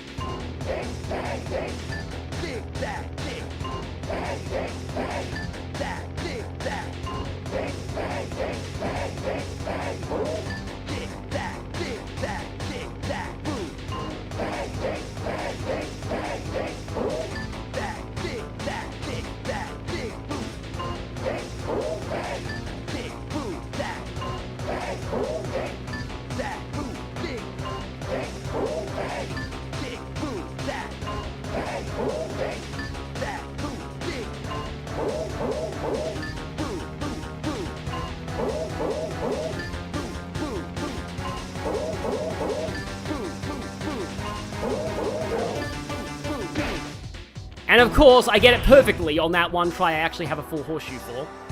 You certainly got some rhythm, Raccoon.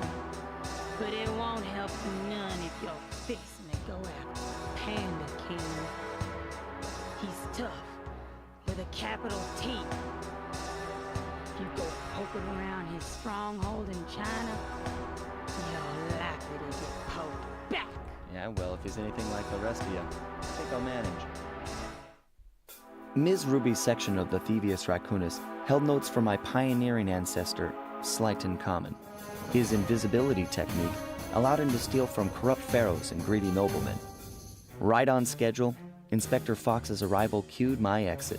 The production of zombies, made illegal in the World Peace Accord of 71, earned Ms. Ruby a life sentence behind bars.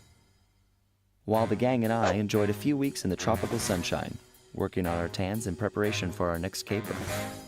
Oh no, the aspect switch was because I save stated. I had to go back. I specifically went back into my emulator and save stated just so that I wouldn't have to go through that again. So that's the thing. Yeah. Yes, they do keep getting worse. Yes, the newspapers keep getting worse. I was gonna warn people about that. Yeah. I forget what the fourth one is, but I'm guessing the fourth one's even worse. Yes. But anyway, the newspaper person, whoever makes those headlines, is the true villain, yeah, of the game. But anyway, yeah, I think that Slighton Carmen was meant to be in the fourth, well, not meant to be. He was teased for a potential fifth game, and then that never happened, so yeah. So, this one right here, so this world, the Panda King in China, was I think meant to be World 2. And they moved it, and it's kind of understandable, well not understandable, but like, Raleigh was meant to be later, I think Raleigh was meant to be 4th. So, And there's kind of a reason for it, because, like, the Thievius Racoonus page you get from this guy actually makes more sense from Rolly, but we'll see that. But anyway, yes, exactly, the writer of the paper is racist. He is the true villain of this game. It's probably definitely a he, but yeah. So, this right here is pretty much one of my favorite worlds, and definitely one of the more memorable villains in the first game. And maybe not just the first game.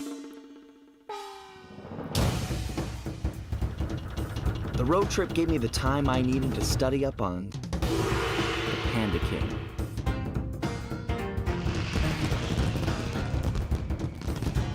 Born penniless, he was fascinated by the fireworks rich noblemen set off every New Year's. He spent a decade learning the art. But when he tried to offer his fireworks to the noblemen, they couldn't see past his shabby clothes and chased him away. Humiliated, the Panda King took revenge on those who shunned him by using the very tools of his art for crime. The Fiendish Five recruited him as their demolitions expert, and from then on, his explosive touch became feared worldwide. He's rumored to be perfecting some new firework technique high in the unstable Kunlun Mountains of western China. I'd just like to remind everyone, this predated Kung Fu Panda by several years. So yeah, predated it by a while. But yeah, there's a reason why this guy is one of the most popular, well, actually, definitely the most popular. I know Mugshot's pretty popular, but this guy is probably the most popular of the Fiendish Five, and there's a very good reason for it. He's great. He's definitely one of the better characters in this game, and I'm very, very happy to see, to show off this world, because it is great. Also, Stickius Baboonium lives for World Cup Soccer. Stickius Baboonium is probably my favorite of the enemy intros.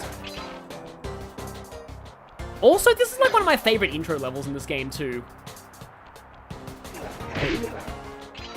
And I like the hand symbol that the coins have in this world too, which is just, yeah. Again, this might be some iffy stuff towards China maybe, but like, this is generally one of my favorite worlds. Oh, I remember this. Can you use the roll here? Hang on. Okay, that's the wrong button. It's the L2 and R2 dive. Yeah, roll. Does the roll work on these guys? I forget if it does or not. It does, okay. And then they get scared when you get close to them.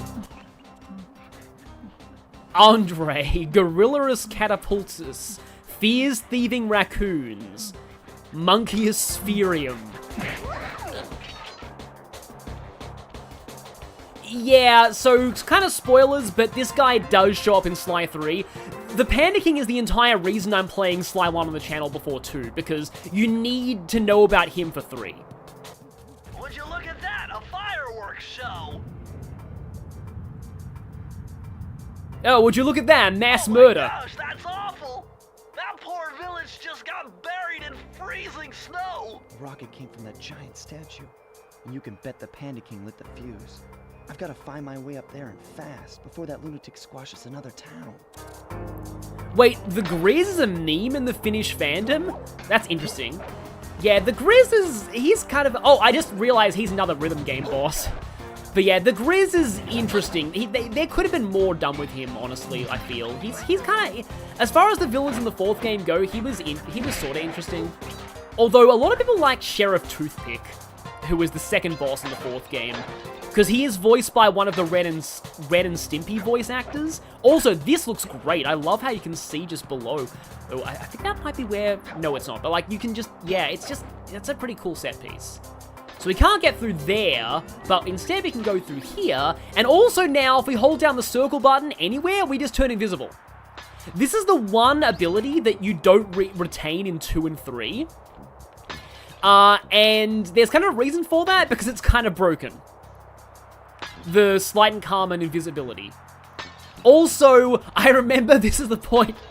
So, this is the point where me and my sister coined the term icicloned for getting hit by an icicle. So whenever one of us was in this section and got hit by an icicle, we'd say that we'd been icicloned. Which was actually a clone of the term elephoned, which, you'll see where elephoned comes from in the 2nd game. Camera, please. Camera. This was like the one, that is like the one time this game has a bad camera. I honestly do not care about getting a game over, because this level is great, and I want to replay it. Why don't I have to be given a job? My one weakness, yes, exactly.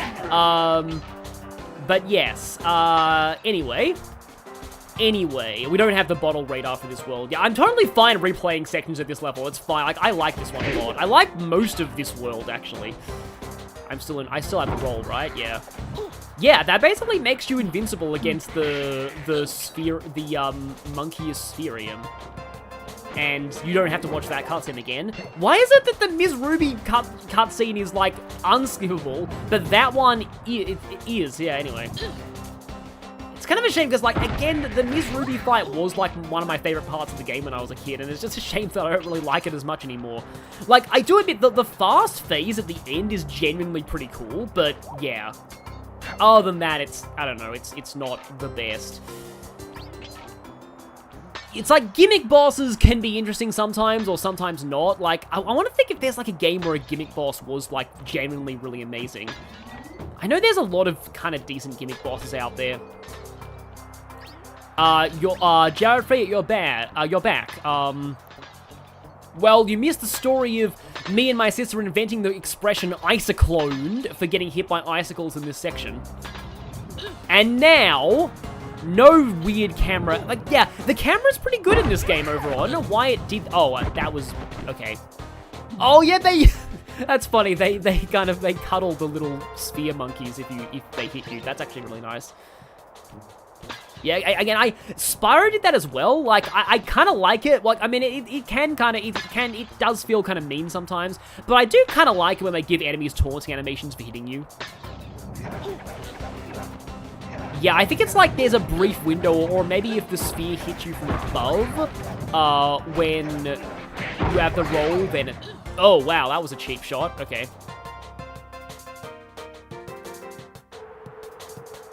The old hero. Who's the old hero? I want to... Oh, Demon Souls. Okay. Yeah, I was thinking, I want to say that's a Dark Souls fight. But, like, yeah, there are some games where gimmick bosses are genuinely really, really cool. Yeah. Also, I love the way that the music, like, the action version of this theme in this world. Again, cheap-shotted.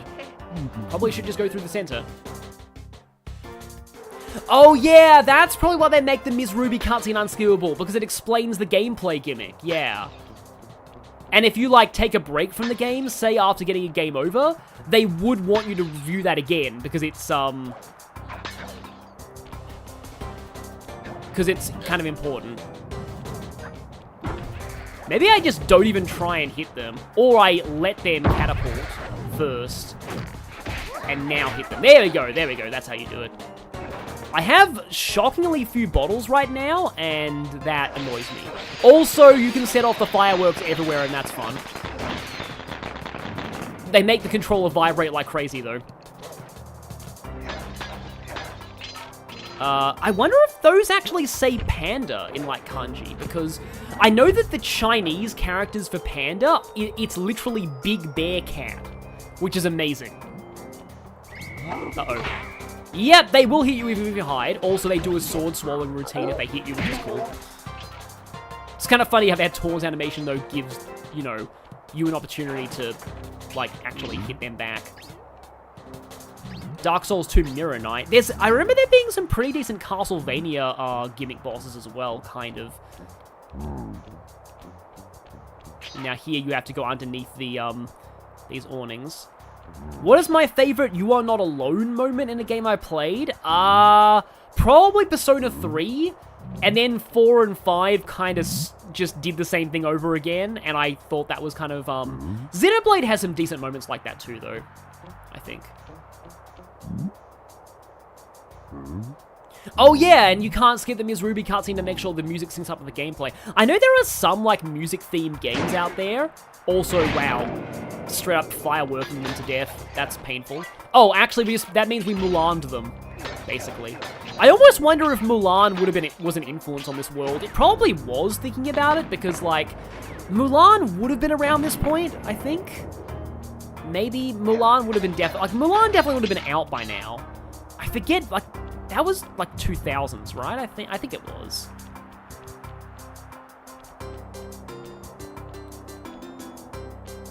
Friend once had the idea of a swords fall enemy that just eats the hero swords, so like likes, but for swords, I guess. Also, I am missing a lot of bodies. I remember this segment, though. It's kind of similar to the gimmick of the intro Ms. Ruby stage, but it's not explained to you because it was already kind of explained at that point. And yeah, they do start reacting if you hit one of them. This is where Sly 2 has this move you can get that makes your backstab takedown completely silent. And it's really cool. Like, instead of, like, just slamming them on the ground, you basically turn into a whirlwind and just obliterate them. And that was always fun to use. I mean, I didn't miss the sort of, like, full-on audio feedback of the slam backstab takedown, but the, silent elimination, I think it's called, or silent obliteration that you get in Sly 2 and Sly 3, that was a pretty cool ability, because, like, it's very practical to make your backstab takedown totally silent. Especially in situations like this. Well, you didn't notice, I guess. Can I get you both before you... You didn't even notice that, wow, okay. Oh wait, the Hi-Fi Rush developer is not shutting down? That's awesome. That's really awesome. To quote a certain someone, you love to see it. Hi-Fi Rush should get a sequel. Honestly, I feel like Hi-Fi Rush kind of captures the energy of these kind of games. Like, these like PS2 3D platformers with really charismatic characters and protagonists. Like, Chai is great. He's definitely a different character to Sly, though. Chai is something. He's like Ryuji from Persona 5, but even more exaggerated, I'll just say. I'm just so paranoid of making any sudden movements with my controller now, because I don't want to just break it. Oh wait, am I gonna no, I'm not gonna automatically go through the door, am I?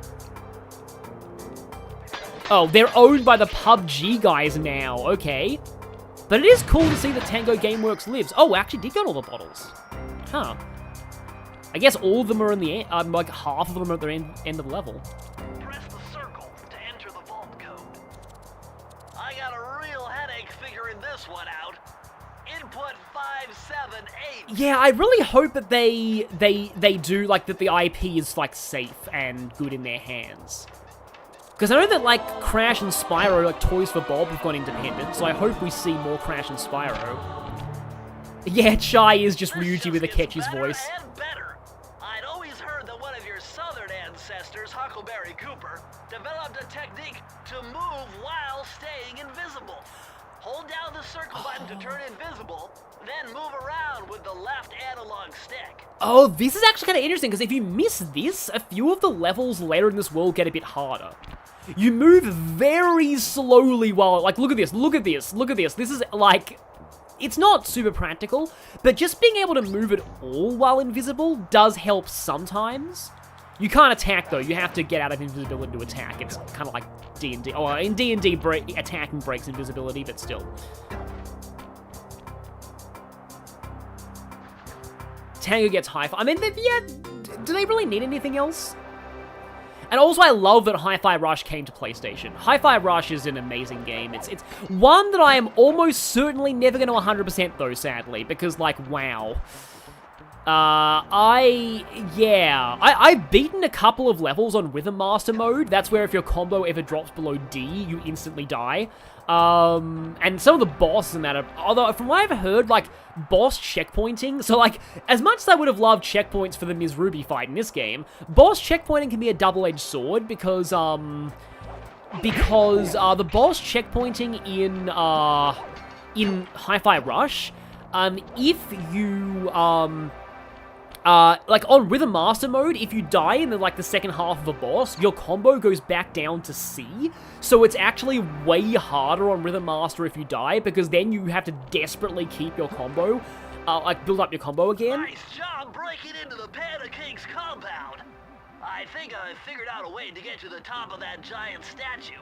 But unfortunately, it's obstructed by this reinforced ceiling hatch. No problem. They seem to have plenty of firepower around here. I'll just have to find a few more treasure keys to get at it. Yeah, again, I'll just say, Sly's voice actor gets a lot less quiet in the sequels.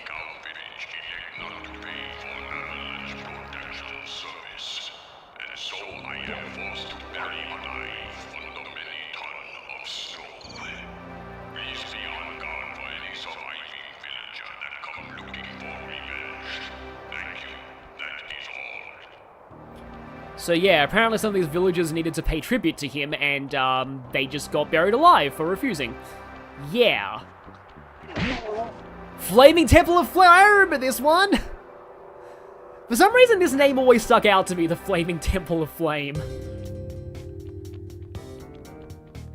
Oh, wait, oh, wow, I now have very distinct memories of this level. Okay, it's all coming back to me now. Temple-like facade, this place is really some sort of training ground. Stay on your toes. I mean, considering that monks in, like, a lot of fiction are, like, martial artists, I wouldn't be surprised if this temple was also a training ground. It's like how the Shaolin Master in Age of Empires 3 has this kind of funny ability where any enemy he kills has a chance of turning into a disciple and, like, joining you. So, like, you can just kill... I think sometimes even, like, animals can end up turning into disciples, which is funny, because they just turn into humans, but, like, yeah, they turn into bald-headed humans. I forget it. Maybe it doesn't work that way. But, like, I do remember the Shaolin Master ability was kind of funny. Because, yeah, any enemy he kills has a chance of turning into a disciple.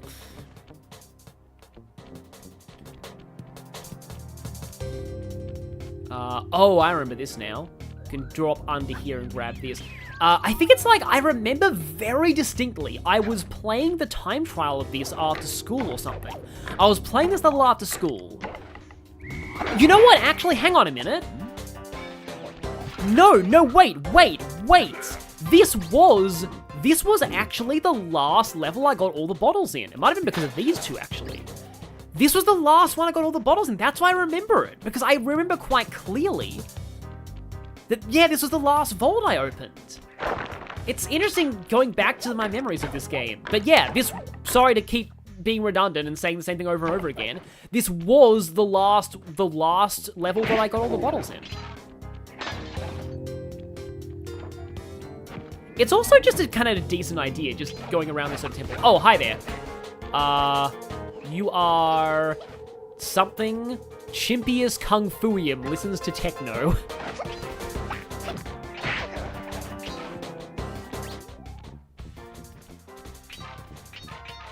Also, the action music still seems to be playing right now. Don't know if it's supposed to or not, but I won't question it because I like the action music in this world. Oh, it's another Chimpius Kung Fuium. Yeah, so these guys are totally harmless.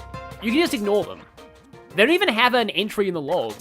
You can, I think, break their pillars if you want, but, like, I'm not going to do it. They're harmless. You can just... They're fine. Considering they're not on, like, the database, maybe they're not even affiliated with the Panda King at all. That would explain why, again, they're not on the database, but yeah, it's interesting that you have all of these guys here, and it's just, like, they're just there, practicing their moves, and they don't hurt you. It's just fine, you can just ignore them. Wait, hang on. So I'm pretty sure the Panda King did change voice actors in the third game? Or did he? I don't know. I know they, spoilers, re-recorded some of his lines from the first game in the third game. But does he have a new voice in the third game? I don't know. But if he is the same voice actor as LeChuck, that is actually kind of cool. Although I believe he also plays Mugshot and, like, almost all the male characters besides Sly and Bentley and Murray. So it's not... I don't know. It's still pretty impressive, though. But yeah, I remember, like, LeChuck definitely had a pretty good voice. I only played Tales of Monkey Island. Tales of Monkey Island was pretty good, though. I very much enjoyed Tales of Monkey Island. I want to say going up here is just for bottles. Probably is. But yeah, Tales of Monkey Island was great. Not even a spire jump there, just a bottle hanging out on a ledge. Okay, there's a checkpoint there, so that's definitely the way to progress.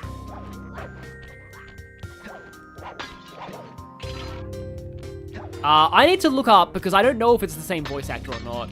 No, Panda King is still voiced by Kevin Blackton in 3, okay. Yeah, it would make sense. They must have just re-recorded his lines, I guess, because they had better equipment now. But, like, there are a couple of lines that are revisited in 3 that got re-recorded. Like, the fact that he's even in the 3rd game is a bit of a spoiler. I also love how you knock down the paper lanterns while you're sliding on these. So it's a nice touch. Surprise! It's always fun to do in stealth-ish. I mean, I call this a stealth-ish game. It's not really a stealth game, but it's, like, kind of a stealth game. Well, you're never getting all the trophies. Yeah, like, don't hit the harmless enemies that don't actually fight you.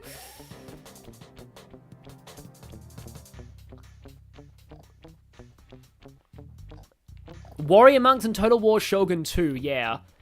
I'd imagine there would be Iko Iki monks who were very prominent during the Sengoku era. Also, these platforms are amazing, but we'll see that later. Yeah. Nobunaga had a grudge against the Iko Iki temple, if I remember right. But I was talking about the Chinese civilization in Age of Empires 3, which had, yeah.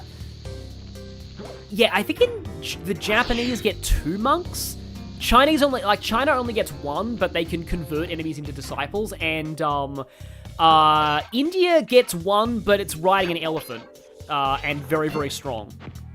And they're the equivalent of the Explorer or the War Chief, or the, I believe the updated version of Age of Empires 3 gives the American civilizations a general, which is like the equivalent. I guess it makes sense why I didn't find all the bottles on my first playthrough, because some of them are a little bit decently hidden in this level. It's not as bad as getting spoiled on Danganronpa V3. That's the thing, really the only games I care about spoilers for are visual novels, because, like, visual novels are,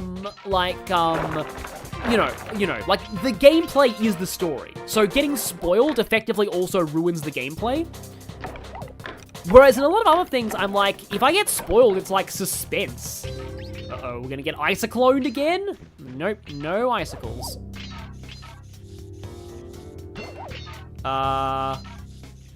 Who wasn't Nobunaga mad outside of foreigners? Yeah, that's the thing. Nobunaga was interesting because he seemed to care for foreigners more than his own people. Like, again, with Yasuke, and, oh boy.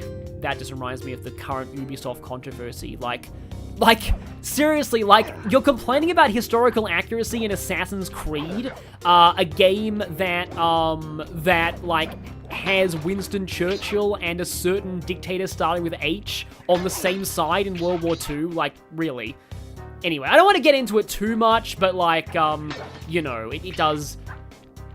It also bothers me that a lot of the people who are complaining about it are trying to use an angle of, oh, you know, we're the real anti-racists because Japan hates this game. We're just standing up for Japan and evil Western cultural appropriation and colonialism, and actually they just want to hate the fact that a black person exists. I mean, like, I get, like, complaining about the historians claiming it's historically accurate when it's actually not, but, like, you know. Anyway. Yeah, Yasuke was a real person. He's in Samurai Warriors 5, and nobody complained about that. So, yeah. Yeah, I don't look at the comment sections of any of these videos. I only looked at one of them just because it was on a channel that I vaguely followed, and, like, yeah. The comments all sucked, but yeah. Anyone who gets mad at Yasuke in the new Assassin's Creed is just deflecting exactly. So why I'm staying here is, I think I remember the developer commentary for this level actually said that, like, the laser grid here was actually the most complicated laser grid in the game to program, because there's actually a bit of randomness to it. And then I've got through it now, so, like, yeah, that, like, we don't really, yeah, I missed 4 bottles. Okay. Okay, then. I think I'm gonna keep looking around. Because, like, I just know that the bottle radar is gonna be in this level. Because it would be. It would be. Like, the one level I decide to give up on with the bottles is the level that has the bottle radar. I just know it, so let's just look around a little bit more. Oh, he was in Neo too, yeah. Like, you know, historical fantasy really likes Yasuke. So, the fact that, you know, he's in a game is just like, anyway. Like, you know, I don't want to get into politics too much, but it's just like, for some reason, like, people are, like, these alt-right people are mad that black people exist now. It's just really, well, disgusting, but also completely idiotic. It's just, oh, here we go, there's 2 bottles over there. So how do I get back to those bottles? I feel like maybe I can do this. There we go. Okay. So there's 2 there. Oh wait, it's one of these slide rails, so I have to... Yeah, like, again, with Assassin's Creed, like, you know, what they do with World War II is definitely not historically accurate. I still, like, I remember I never actually, like, played any of the Assassin's Creed games. Like, my brother-in-law says they're kind of like a series where if you played one, you've kind of played them all. I sort of, one day I want to play 2, but I'll probably stop with 2, because I've heard 2 is, like, the best. The only samurai game you played is Shin Megami Tensei 4, that's great. Kopanen, that's pretty great.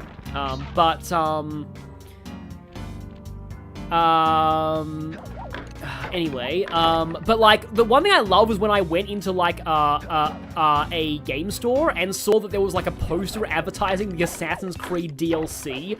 The Assassin's Creed DLC, which was The Tyranny of George Washington. It's like evil George Washington AU. It's just, anyway. Although granted, you know, historical people can't really call them good or evil, honestly, but like, you know, the fact there's an Assassin's Creed DLC where there's like a hilariously evil George Washington is amazing. It's just like, I think it's called The Tyranny of King Washington, that DLC.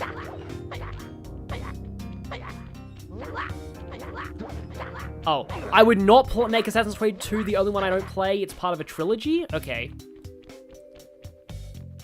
2 and 4 are the best. It's funny because, like, Assassin's Creed 4, one of the late, like, Slide 3, one of the later chapters in that is apparently basically just Assassin's Creed 4. Because you get to sail on a ship. But, yeah, if I'm gonna play one, I'd recommend Black Flag instead. Yeah, Black Flag, again, it's like the sailing one, yeah, but... Well, that gong did not make a very satisfying gong sound. I think there's like an achievement for like ringing some of the gongs in Crash Bandicoot. I don't think you missed any circle buttons. Oh, you can... Oh, I guess breaking them is how you're supposed to get these bottles here, yeah. Yeah, big something... You know, that last character actually does kind of... Maybe that is Panda, because... I'll have to look up what panda is in Chinese, but because, again, like, I'm pretty sure that it literally means big bear cat. Which I still think... I know I said this, but I still think it's an amazing, like, thing to call a panda.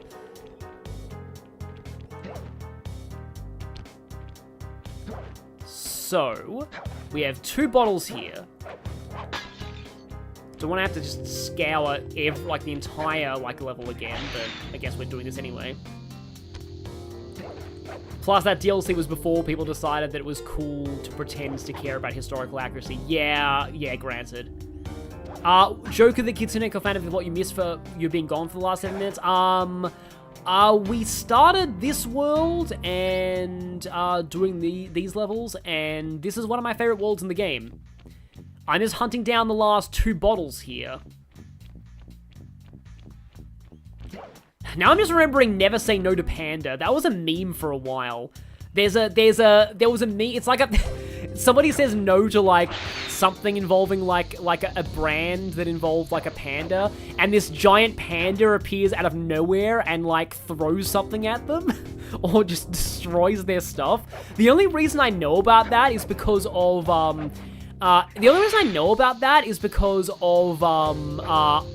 there was a Modox theme goes with trolling video to that, set to that, those things. So they played Modox theme. Did I see something, or was that just the key? No, it's just the key. Damn it. No, it was just a bird. That's a pit, right? Pretty sure that's a pit.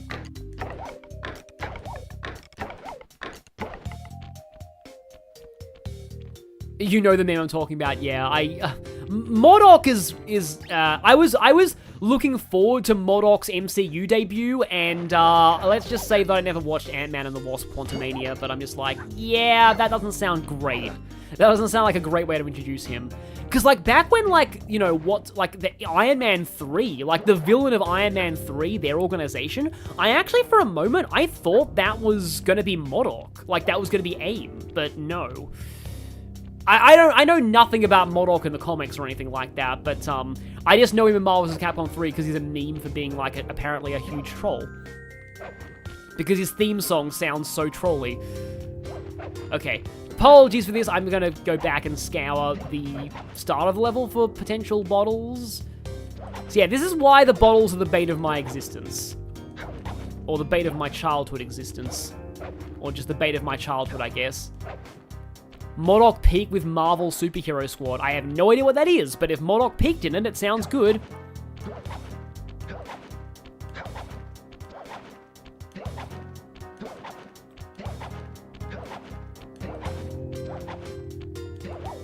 There's nothing, like, on top of these, is there? Like, honestly, like, it's probably something more obvious than I'm thinking. It's always more obvious than you would think.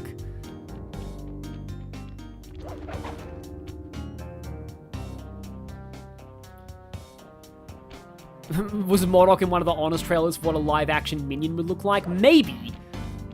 Though he's pretty big to be like a minion. So yeah, I got the ones down there. Apparently that's considered a... Wait, no, yeah. Considered a fall. And I explored down here. Yes, it was the theme that I played for Blockocopter in my Advance Wars 2 playthrough, exactly. That was MODOK's theme. I can't wait for the bottle hunt in Sly 3. Yeah, they're worse in Sly 3, because in Sly 3, they're in very big hub worlds. So that's a thing that happens, and that gets kind of painful. So, at the very least, I know that I've had that kind of fail against Ms. Ruby stuff, but so that down there, that was kind of rough, finding that as a kid, but yeah. This was the last one that I got all the bottles in my first playthrough, and I swear that it is... You know, maybe it's not the bottle radar. Now that I think about it, maybe the bottle radar's in a different level. I missed, a safe, maybe. Yeah, that would explain a lot. Yeah, Sly 3 doesn't have bottles. Sly 3 has a weird post-game that you have to do for 100%, where it's just, replaying a lot of the missions on, harder difficulties or something, or under conditions, don't be seen. It's a little, I don't know, strange. Not the best. But at least you get to hear the funny job failed sound effect if you fail those. Yeah, the binoculars do reveal where the bottles are, but only after you get a specific thing that you have to do separately in every world. Oh, hi! There we go. I was worried for a second that there was, a bottle attached to killing those guys, but no. Yes, the sound the bottles make in Sly 2 will haunt your nightmares forever. It is horrifying. It's like the tip, tip, tip, tip, tip. Yeah, that's why I have PTSD of bottles. And the hub worlds are, the bottles are only in the hub worlds in 2, but the levels are way bigger. Also, they brought back the bottles in 4, but weirdly they weren't that bad in 4 for some reason. I don't remember them being that bad, at least. Oh yeah, the mega jump is really funny, yeah. I forgot about the cops and robbers mode. I remember the plane multiplayer in Sly 3, and the pirate ship multiplayer in Sly 3. I don't really remember much about the cops and robbers mode. I know that, one of the Mario Karts had a cops and robbers mode, of all things. The cops, I believe, had permanent piranha plants on their carts. Although it might have only been in the Switch version. Because I know that battle mode was weird in the Wii U version, which is the only one that I had. In the battle mode in the Wii U version, it was only on, like, regular tracks, not battle arenas. Press the circle to enter the vault code. Lucky for you, I versed in chaos theory. Otherwise, this code would have been unsolvable.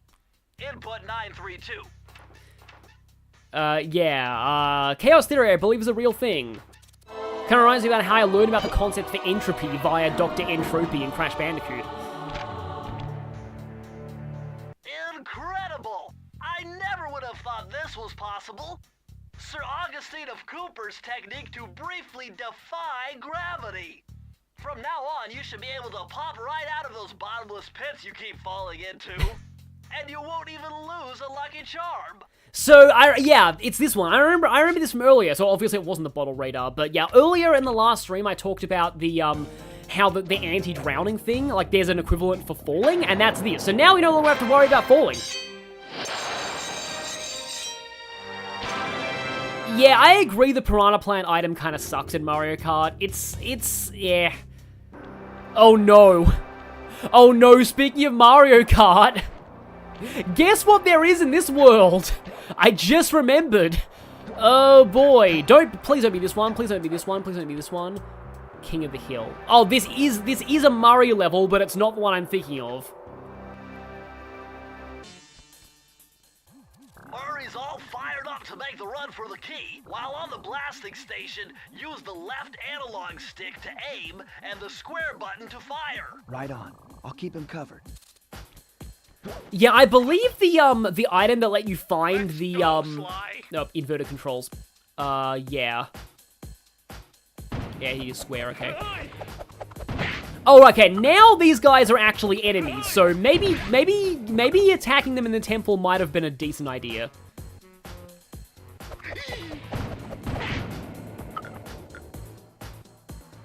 Oh yeah, here, yeah, he points at that and lets you, and tells you to use the firework to knock this down.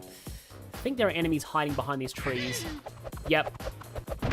Yeah, they have a bit of a wind-up animation before they actually hit him, so... So you can generally use that. I'm probably not talking a whole lot, but they got him through that. Whoa, there's another guy. Because, yeah, I kind of like to concentrate with these. I think I almost friendly fired Murray for a second there. There's probably another one behind that tree. No, not yet, okay. Yep. Bingo! I do like how you can hear their nunchucks whirling, though, so there's definitely one in that cave. There's no way there isn't one in that cave. I'm half done. Oh, only half done already. Double, or triple firework platform. Oh, whoa, one of those. That's interesting.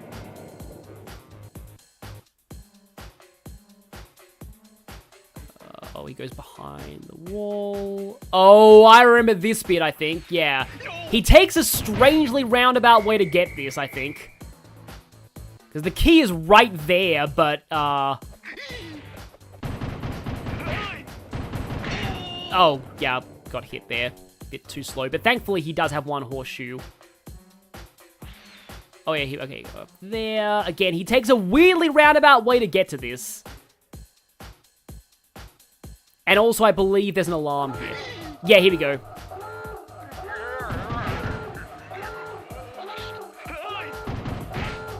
Yeah, this part is actually kind of an interesting take on this gimmick. You've got a, oh, there's one little roof.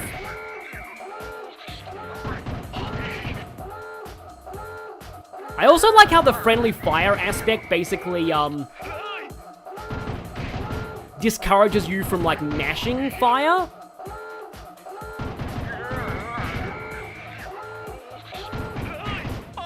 There we go. So I first tried both of those, but I was kind of in focus mode. Now, technically there is one more of these type of level, but, that it works a little differently, and it's in the last world. Let's just say it doesn't involve Murray. Yeah, just grab it and run, exactly. Yeah, thankfully he, yes, he's like the alchemist in Spyro 2. Though, strangely, not as bad. For some reason, this guy just keeps falling asleep. Otherwise, you'd never really be able to get past here. Oh, the unseen foe. This one's a pretty good one. I remember this one.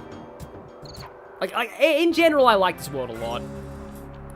And music back from the first world. They're reusing songs. So yeah, this is the one that's basically built around invisibility.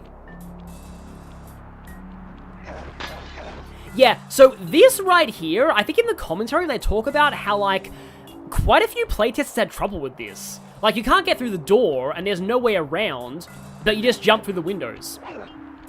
Like, they wanted to do a whole thing of, like, a thief going through the windows. This looks like a good place to try out your new invisibility move. Hold down the circle button to drop out of sight. While invisible, nothing can see you. Not lasers, not searchlights, not guards. Oh, and if the guards already see you, then the invisibility trick won't work on them. Yeah, that seems to be true of a lot of games that have a mechanic like this. It doesn't work if you've already been spotted. Now I actually have to care about bottles again. But yeah, there's conveyor belts there because you're normally not meant to move while invisible. But being able to move while invisible with the first level's thing... Now, I forget if breaking the bottles actually does alert him or not. I don't really want to find out.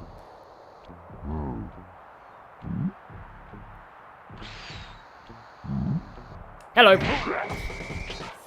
It's always fun to do that. But yeah, so there's a few instances where having the move while invisible upgrade helps, but mostly this level is designed around the staying still invisibility. It's still very slow, the invisible walk, which I do like. Also, I see you there, Bottles, in that guard station. I'll be back for you. I'll be back for you. I will definitely be back. Oh yeah, this laser grid's pretty cool. Oh yeah, because you have to turn invisible through it, yeah. I don't think the invisibility... Yeah, in the time trial, you kind of got to, like, take this area really fast and only just turn invisible for, like, a second. Yeah, time trialing this level is fun, honestly, because, like, you have to really balance when to use the invisibility and when to run. If you're just taking it, like, at a normal slow pace, this level's just, like, pretty much fine, but, like, again, like, the time trial for it is interesting. The invisibility stuff does work in TF2 with sentry guns. Yeah, I think yeah. The main thing that I know about, like, the TF2 sentry guns is, like, there's a headcanon that the engineer in Team Fortress 2 is the son of, Fix-It Felix and, you know the one he marries in Wreck-It Ralph? I absolutely subscribe to this headcanon that the Team Fortress 2 engineer is the son of Fix-It Felix and, was it Callahan? The Hero's Duty, woman. Oh, I missed 3 bottles on a tower, I think? Okay.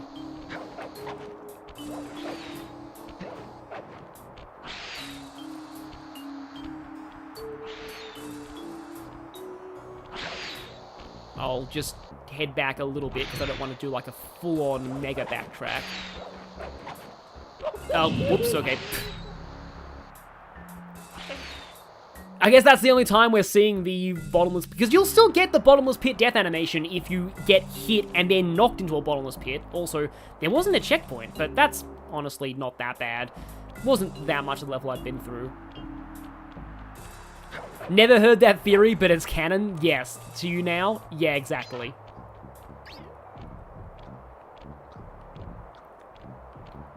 Oh, I got them. Okay, yeah. Kind of thought so. Given how crazy Team Fortress 2's world can be, yeah, that's possible.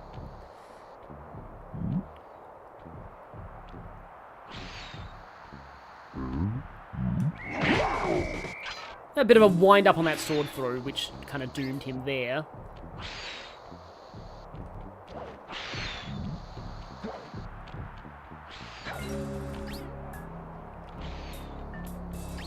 Yeah, mentioning, like, dying to fire, though, I still find it very strange how Spyro can, like, die to lava. Because, like, you'd think dragons would be immune to that.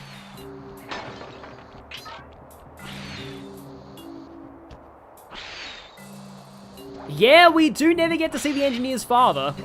Exactly. Yeah, like, there's a lot of lore comics for Team Fortress, apparently. Oh, the checkpoint was, like, right there. Okay. Yeah, I probably should have gone there. Also, that, like, floating sly head, that's the icon for memory card saves for this game. I always liked the memory card save icons for PlayStation 2, although a few of them had kind of awkward, just generic file things, but, like, I'm trying to remember what my favorite one of these was. Okay, so this one with the conveyor belt running back, you got to balance turning invisible with... I don't even think the invisible... Yeah, the invisible walk just makes you stay completely still here. So, yeah, you do have to balance walking forward and dropping the invisibility, which is kind of cool. Kind of feel like these bottles may have given me trouble when I was younger, I don't know. Was an engineer voiced by the same guy who voiced Peppy in Star Fox 64? I wouldn't be surprised. It's kind of like how I'm not surprised by the fact that that Parappa the Rapper, I think, is voiced by the same guy who did Knuckles' raps in Sonic Adventure. Which, yeah, again, doesn't really surprise me. I feel like Parappa the Rapper is a game that I never played when I was a kid, but I kind of wish I did. Yeah, I love how you bounce off of that by trying to break that window, so just totally reinforced glass. We're gonna have to drop into that from above. Oh, hi, the Stickiest Baboonium. They're, kind of rare at this point. They're gonna be replaced by, Chimpus Kung Fuium. There's just sometimes there's something about joke scientific names. Like, they did that in Pokemon with Odium Wanderus for Oddish, which is, like, the only Pokemon they ever did that for. Yeah, Spyro's a purple dragon, not a red/gold dragon, so maybe he's not resistant to fire. Yeah, maybe. Like, I do wonder what kind of dragon Spyro is, but that's going into weird, dragon headcanons. Like, I do totally headcanon that Spike in My Little Pony is a mage dragon, like from Fire Emblem, because that would make a lot of sense. But I don't know what Spyro is. Because purple dragons in, like, the latest Spyro games are very much a, I feel like you're meant to drop on that guy from above, because otherwise you wouldn't be able to get through him without the walking invisibility. Yeah, I'm not a rhythm game fan either. I'm honestly very glad that I never played Rhythm Heaven Fever growing up, because going for perfects, especially in Remix 10, would probably kill me. Oh yeah, you're meant to drop on him from above, yeah. But like, yeah. Like, watching somebody else perfect Remix 10 is incredible. Like, it looks so good when it's perfected. For those who don't know, Remix 10 in Rhythm Heaven Fever is, it's a, basically, this might be one of the other randomized laser grids. It is every single level in the game, like a tiny snippet from every level put into one. It's like, it's the only way they could really do a final boss in a rhythm game. I'm just gonna break the thing at the end before I get these bottles. But yeah. And it is pretty amazing. Like, for those of you who haven't seen Remix 10 and Rhythm Heaven Fever, I recommend looking up. Rhythm Heaven Fever is, I'm having trouble saying that fast, but it's my favorite of, well, not my favorite, it's the only Rhythm Heaven game that I've watched, but, it is, Remix 10 is, like, actually incredible.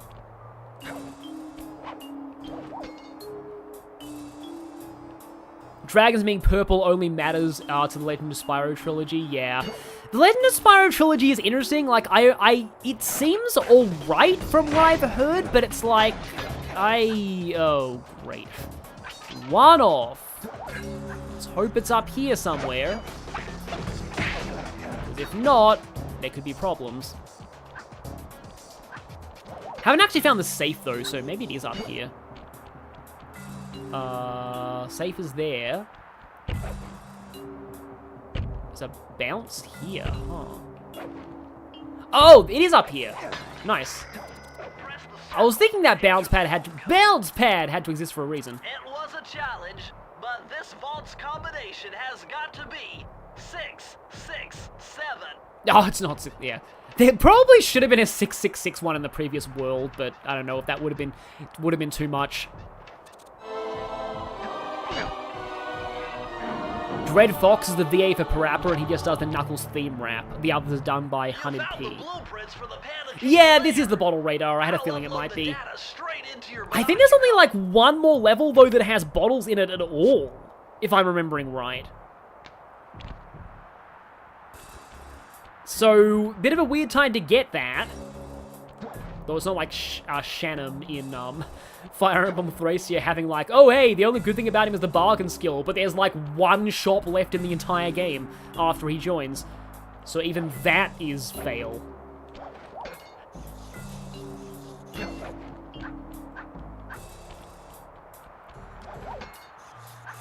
Wait, hang on. Pigma, Rob, and General Pepper have the same voice actor as Zelgius. I knew that he was the Kirby, Epic Yarn announcer. Is he really Pigma, Rob, and General Pepper as well? Because, wow, them all sharing a VO with Zelgius is, that's something.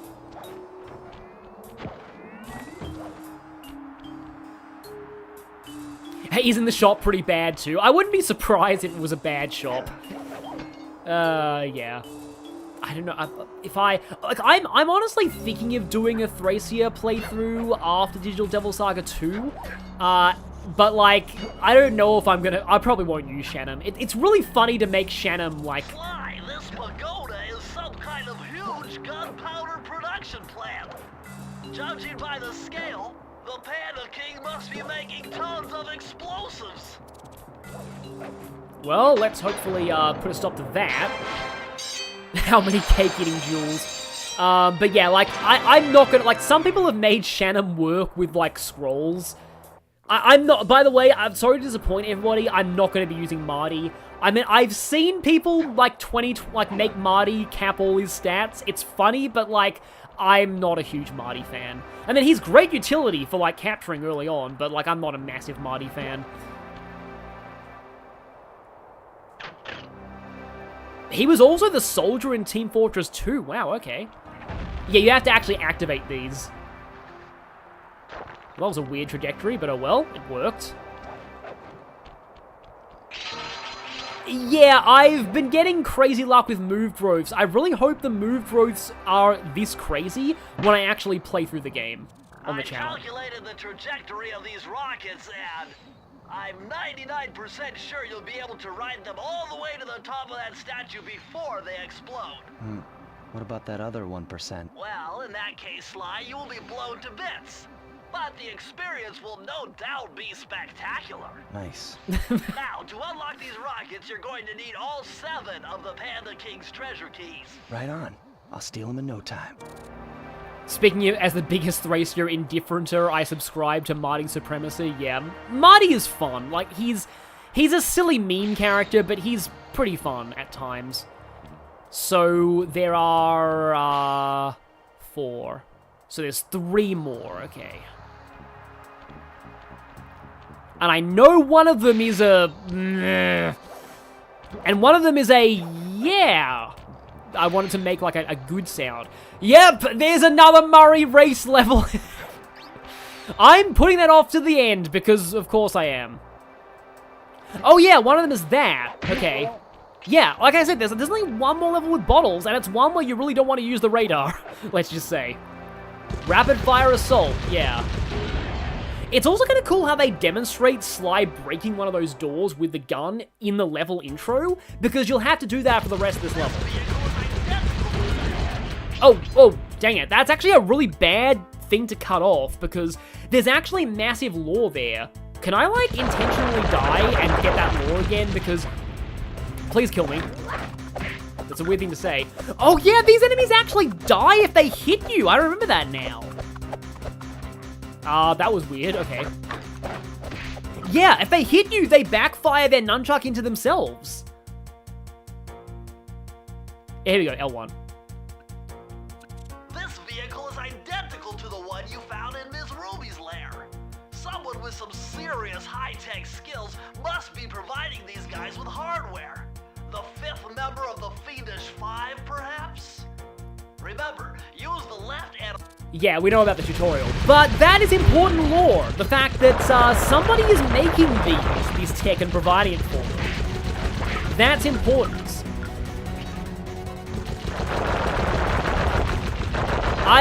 Mardi Gras, I admit, is good. I will say, whenever I have, like, Marty attack somebody, I am gonna say, Marty Party! Because, yeah, it's just fun.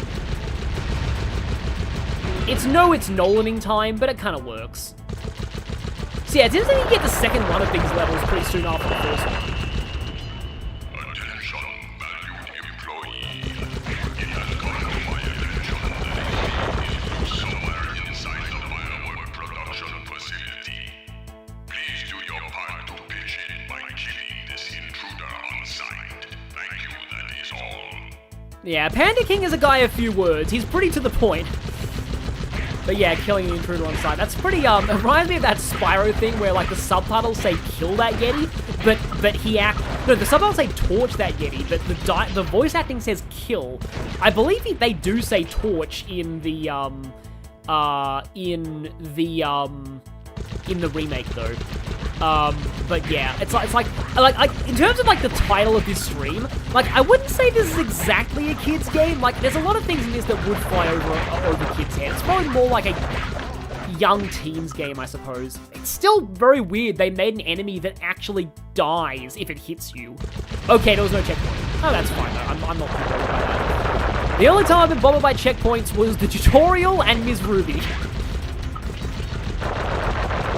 Anyway. Yeah, Thracia is a strategy RPG. It's one of the Fire Emblem games. No, it's not the last Japan-only game, but it's the second last Japan. It was the last game that the original creator of Fire Emblem made. It's the one with Leaf in it, and it is an integral to Fire Emblem 4. It's set in between Generation 1 and 2 of Fire Emblem 4, kind of. There's actually a weird overlap. The last few chapters of Thracia actually do retell Chapter 8 of Fire Emblem 4, so it's kind of weird, and at one point they kind of retell at the end of Chapter 7 of Fire Emblem 4, so it actually does overlap at the end, but it is mostly set in between Generation 1 and 2 of Fire Emblem 4. I don't even know if there's a reason to blow open that hole in the wall, but you can do it. I guess we should stay further away. Your shots don't have a huge amount of range, though. I don't know if it's... I think it is probably better to go back and forth. Now, I guess they're making me pay for not deciding not to attack them back in that temple, because they were actually enemies all along, I guess. Yeah, I think we need to be... I'm getting kind of close to wearing down one of them, I think. Yeah, they are... The walls are slowly being worn down. Just, I guess, be patient. Okay, we've broken 2 of the walls. So now it's just 1. Imagine being the grunt who gets to kill the hero thinking you're gonna get a massive promotion for it, and your weapon accidentally gets you killed. Exactly. Yeah, Sly 3 is one of those games that is secretly adult when you play it as an adult. Yeah, one of the villains of Sly 2 is basically a G-rated drug baron. Like, and it's not even that subtle about it. Like, they call it Spice, but he's basically a drug lord. Oh, yeah, this is interesting. They do use some of these enemies in interesting ways. Like, the enemy variety is not quite as varied in the later ones. Like, in the later Sly games, every world has, like, a weak, like, low-level guard, and, like, a flashlight guard, and, like, a medium guard, and that's about it.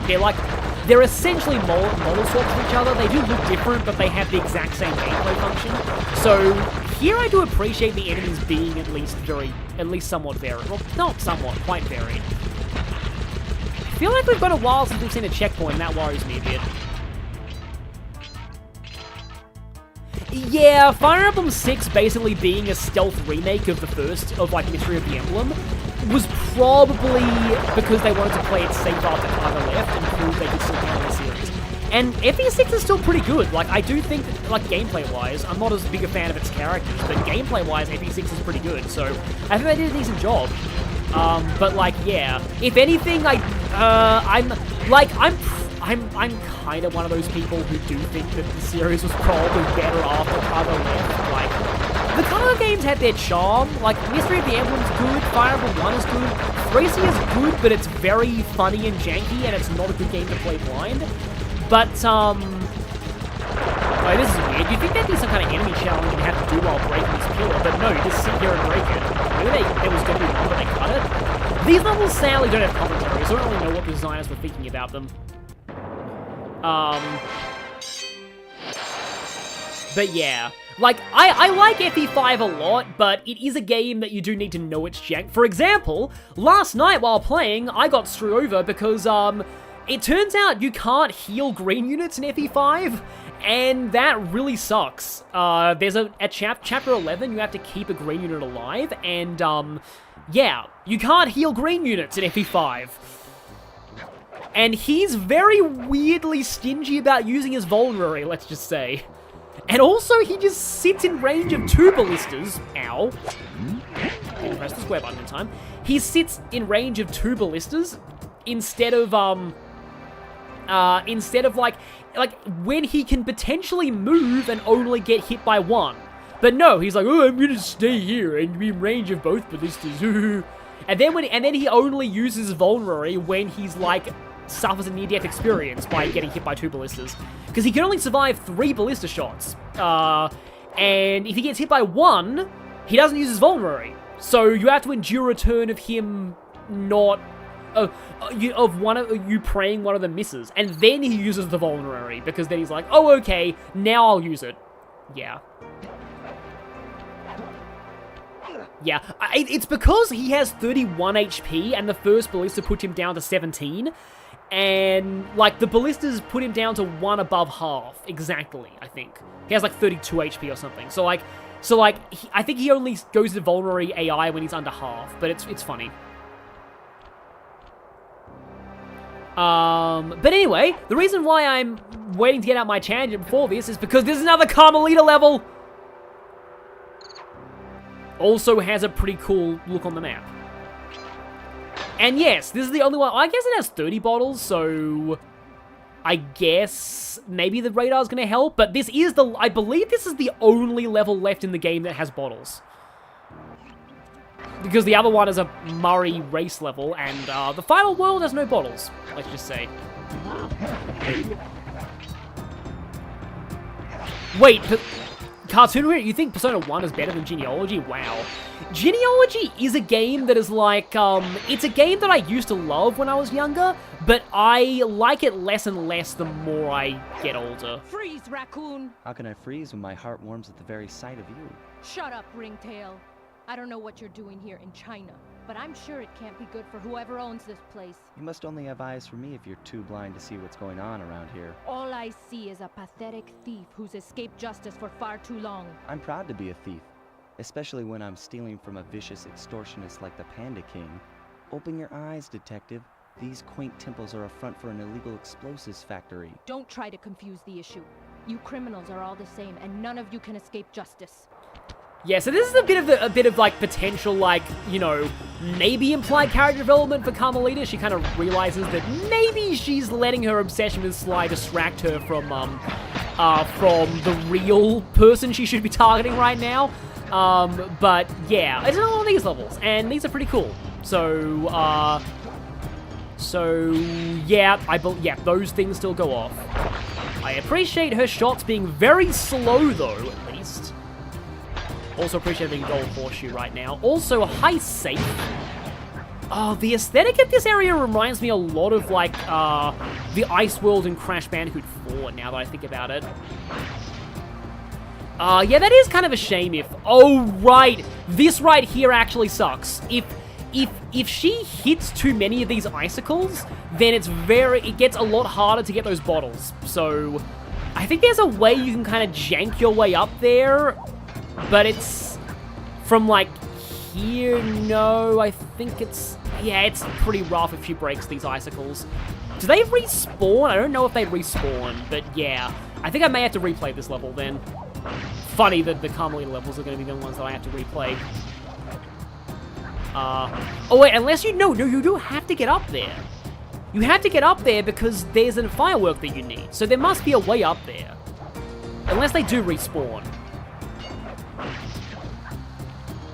And yeah, exactly, like, if she can't catch him, she can catch the crooks that he beats up, exactly, but maybe they respawn? I don't know, like, there's no way you'd be totally screwed here, right? Because you need to get those fireworks. Huh. Did I discover a janky element of this game that I didn't know about before? Maybe. I'm just gonna run back here and put it out of frame and see if they respawn. Someone is talking about a... Oh, you also don't... Oh, Heart Gold Soul Silver. That's why people are talking about Pokemon. Okay. Yeah, I wonder if HGS... They haven't respawned, huh? Interesting. I hope I'm not, like, screwed here. Because there has to be a way to get up there. There really has to be.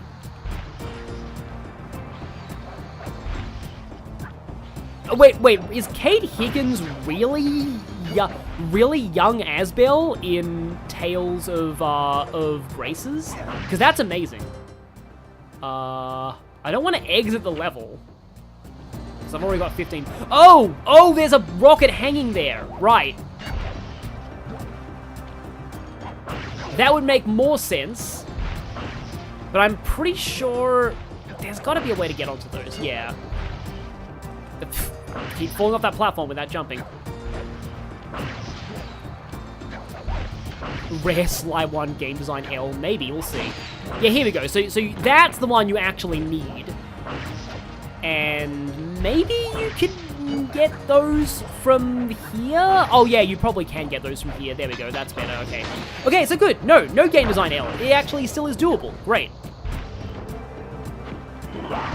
So, yeah. No, I take that back. Not a rare Sly 1 Game Design L.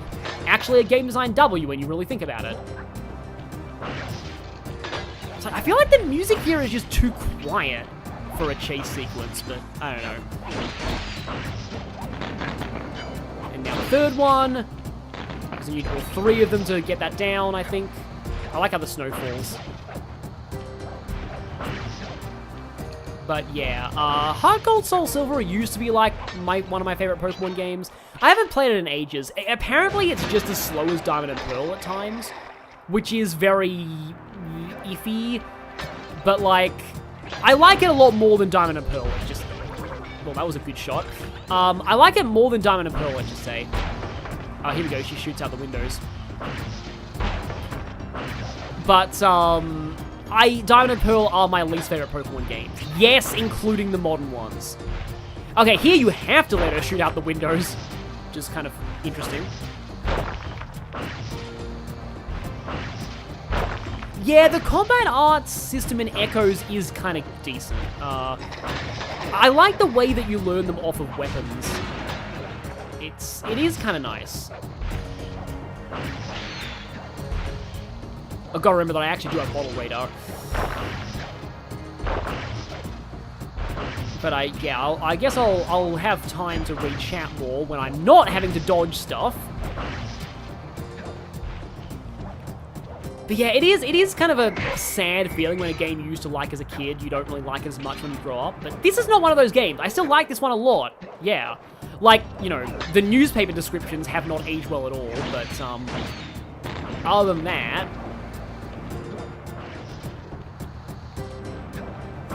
Okay, I think she does try and break these, from what I remember.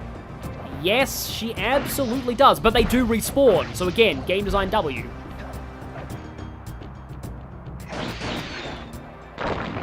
Okay, that breaks that, creating stairs. And then I believe that... Oh yeah, I remember this part. Okay, yeah. You just have to hit all of these.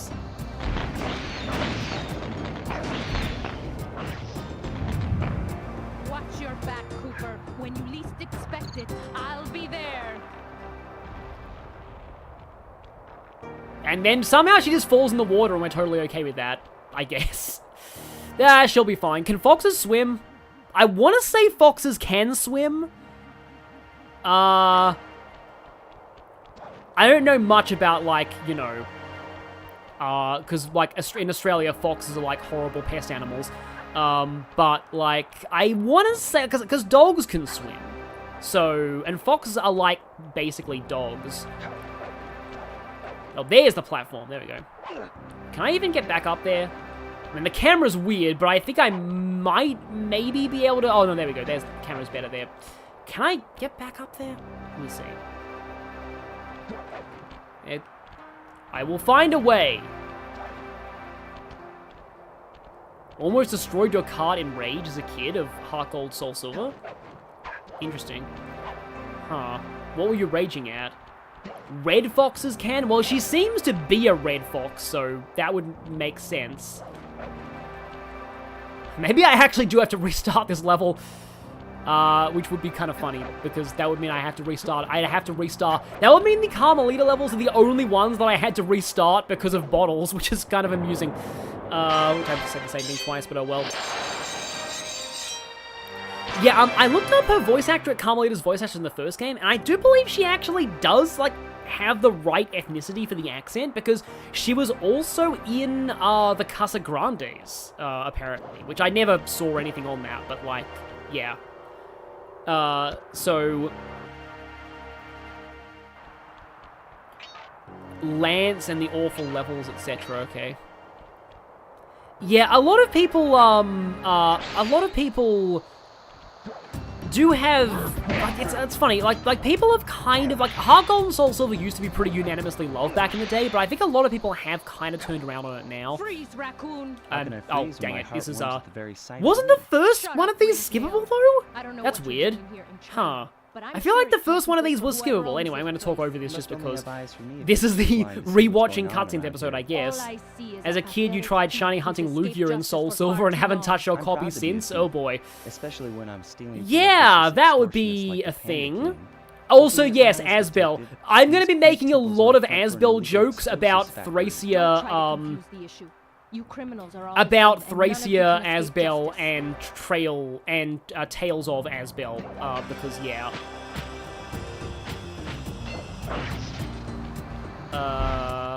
Okay, there we go, there forward. Yes, the ultimate in the most dangerous Binocucom usage of all time. It's over there. At least I still have the gold horseshoe.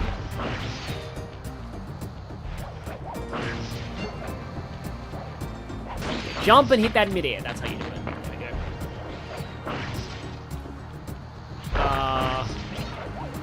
Typhlosion? Yeah. Oh yeah, because all of the starters have different evolution levels in Johto. I believe Feraligatr is the fastest, and Meganium is in the middle, and like, no, yeah, because Feraligatr, because Totodile takes the slowest to get into its second form, but the quickest to get into its third form, and I think Cyndaquil is the opposite. It gets into its, no, because I know that Croconaw is level 18 and Feraligatr is 30, which is very early for a final stage starter. It's usually 36, and I want to say that, okay, I feel like the safe is close. I hope I didn't. I think that's on the path. I hope I didn't miss it again. Yeah, because Johto level scaling is a thing. But like, I forget what levels Meganium evolves at.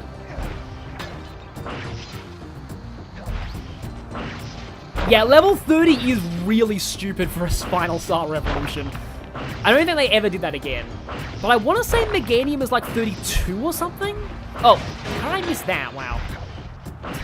I guess because it does blend in with the snow a little bit, because you're seeing the back end of the safe. So it does kind of blend in with the snow.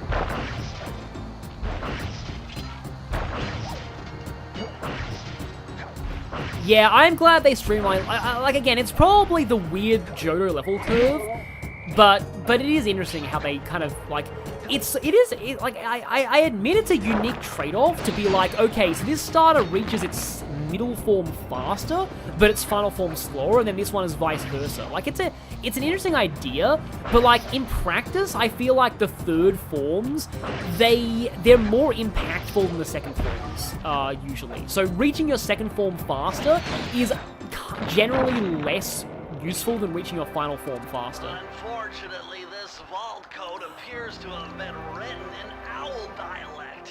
I won't be able to crack the code until we meet and defeat the bird who created it. Oh, right, now I remember, because I was like, oh yeah, so I have to do this level 3 times, okay. That's why someone in the chat was saying I should come back after the final boss, because the reason why they do this, they want to make sure that the last, of course, it was a cutscene, a level with cutscenes, unskippable cutscenes that I had to do again. So the reason why they do this, my guess is that they want to make sure that, because there is a second ending for getting all the Thievius Racoonus pages. So they want to make sure that you can't see the second ending until you've seen the first ending. I think that's why they do this. That is definitely why they do this. So, yeah, I remember the owl dialect comment. Gen 4 had Monfono at 14 to let... Oh yeah, to let Chimchar not suffer against Rourke. That makes sense. And then Torterra is 32 and gets Stab Earthquake. Nice. Yeah. Oh boy, here we go. Watch me do this first try, but yep, it's time for Mario Kart. Murray, what are you doing down there? Well, I'm minding my post when I notice this snow cone stand, and I think to myself, hey Murray, you gotta keep your energy up. So I hurry over here, and then all of a sudden, monkeys are everywhere, bugging me to race them 3 times around this track for a key. Could use the key. Think you could take them? Come on, Sly, they're a pack of monkeys. How can I lose? Alright, remember, steer with the left stick and press square to use any nitro boosts you collect. Keep clear of those icy patches. Thanks for the advice, Sly, but trust me, I got this under control. I guess he does seem to be a little bit more confident in this one, which is kind of implied development, but yeah. So I remember what people were telling me in the chat last time. So now it's time for a race with ice physics. Everyone's favorite. It's not ice physics everywhere, thankfully, but there are some ice physics patches. So yeah, this is gonna be something. Yeah, Prinplop was a bit weird. Like, I don't know why they gave it a lot of physical moves. Oh, you can drive backwards. Probably not great, but you know, I'm gonna go ahead and restart race. I'm glad there's an easy restart race option. But yeah, Prinplop had, like, bubble, like, peck as well. I remember some people make good use of Swords Dance Empoleon. Doesn't Empoleon get Belly Drum as well? I think it might. I could be wrong about that, but I seem to remember that Empoleon might have got Belly Drum. Because, like, I remember hearing some people make use of physical Empoleon. It's not like it's... Like, I remember, honestly, Empoleon is the starter that I was the most surprised at being good in competitive. Because, like, I never expected Empoleon to be good in competitive, and it kind of had, like,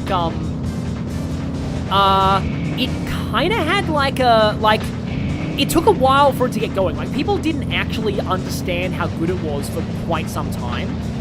And then suddenly, like, people realized that, like, oh, hey, Torrent plus Swords Dance, no, Torrent plus Substitute plus Agility is, like, genuinely very good. And I was happy for that, because Empoleon's a cool Pokemon. It's got a lot of resistances, and I'm gonna push you right to the boost, aren't I? It's got a lot of good resistances, because Water Steel's a great typing, and it's an Emperor Penguin. It has the same height as Napoleon, but the real Napoleon height, like, it's actually not the myth. Like, I think it's like 5'4" or something, because, like, that is actually Napoleon's height. He was average height. He was not short. People think he... I don't know, where did the... I want to say it was British propaganda. Okay. I want to say it was British propaganda, the myth that Napoleon Bonaparte was short. Because that would make sense. Well, okay, that guy got lucky. You know what's bad when even the enemy AI drivers fall over all the time with the physics? Wow, you came out of nowhere. Wow, that was interesting. Okay. I don't want to speak too... the moment that I say this, I'm gonna regret it. But I was about to say, this looks easier than the first one. Again, the moment I say this, I will probably regret it. But we'll see.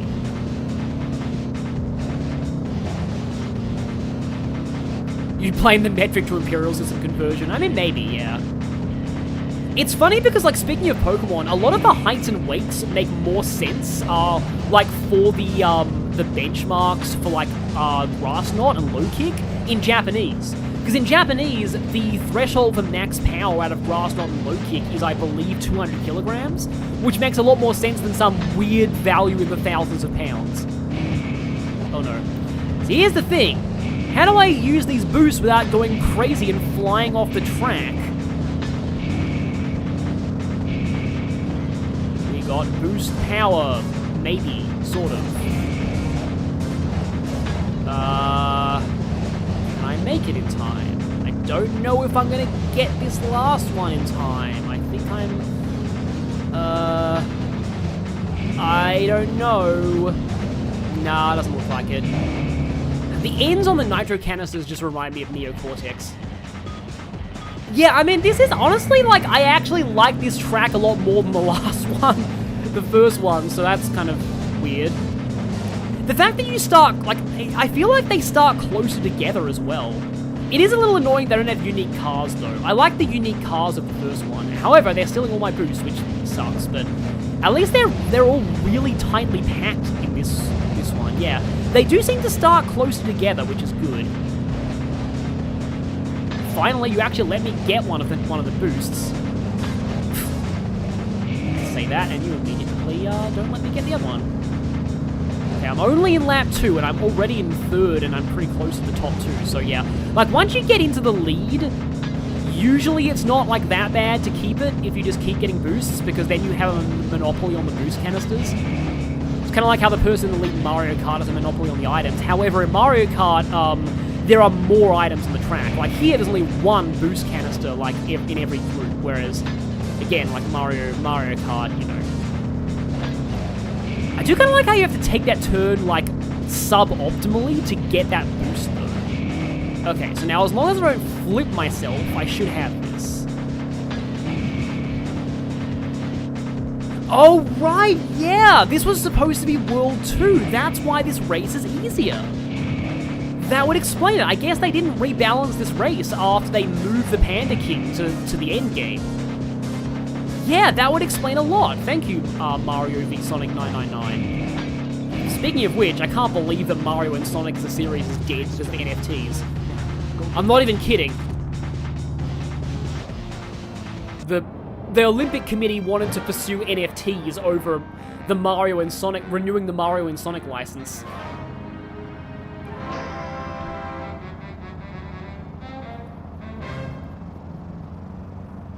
And that will not actually be the last time Murray contributes, though.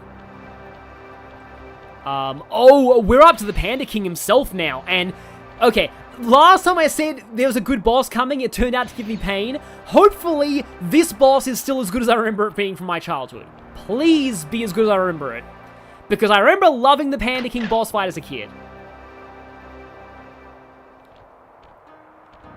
Yeah, honestly, yep, See that ring on the bundle of fireworks?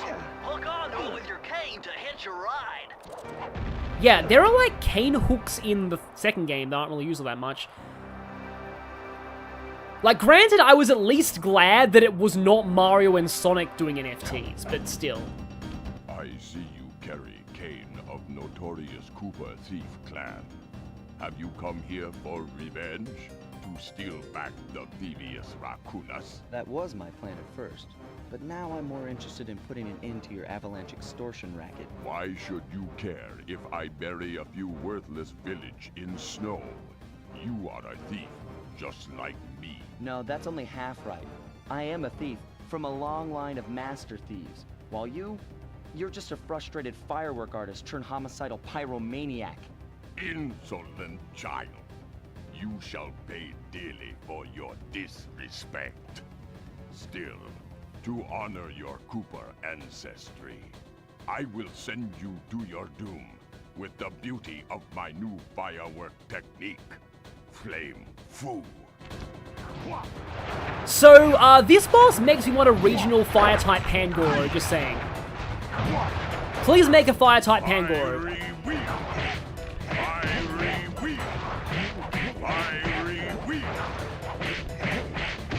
Yes, he calls out his attack names. Except for this one. I like to call this just Fire Blast. This is just Fire Blast. Yeah, I love the homicidal pyromaniac line too. It's one of the most iconic lines, I think, of this game. And now, he adds it one more move every phase. So now he has Palms of Thunder, which is that. They're all pretty much the same. They just look a little different. As long as you keep moving sideways, you've generally got this for the fireballs. That one's, I think... I used to think that was homing chop. I think it's booming chop. Okay, I think this is maybe the last? No, I think there might be one more phase after this. Yeah, it does feel like this is a bit of an easier boss as well. Maybe Ms. Ruby was meant to be the last one, I don't know.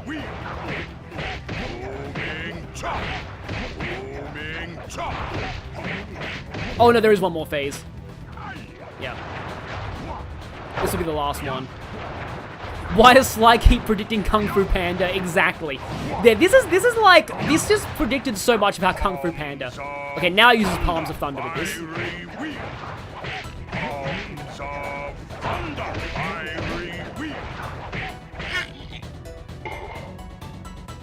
Your skill with that cane is unparalleled. Sly, I did a cross-analysis of the metal used in that high-tech blasting vehicle, and it turns out it can only be found in one place. The Racoonus volcano in Russia. That's got to be where we'll find the 5th member of the Fiendish 5. So get what you came for and let's get out of here. So yeah, he was one of the only ones who Retrieving didn't sell Panda out King his section of teammates. the Thievius Racoonus gave me a chance to learn about my technically minded ancestor, Otto Van Cooper. Not known for his physical dexterity, Otto relied on vehicles to aid him in his criminal endeavors. Armed with his designs, I was sure Murray would be able to make some cool modifications to the team van.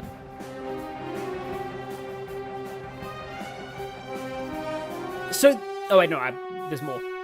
A frustrated Inspector Fox. What's the racist having headline to gonna be come this down time? the mountain, Okay, yeah, threw the Panda exactly, King in some jail, Asian. thus putting an end to his avalanche protection services. Yeah, and that's pretty ensuring bad. the safety of mountain villages throughout China. Thankfully, that's the last one. My gang and I took a little time off and did some shopping in Hong Kong. There aren't any of Thoroughly those in relaxed, any of the later we games, head don't home worry. to plan That's our next it. move. No more horrible newspaper headlines. It's over. But yeah, Gallied Force, you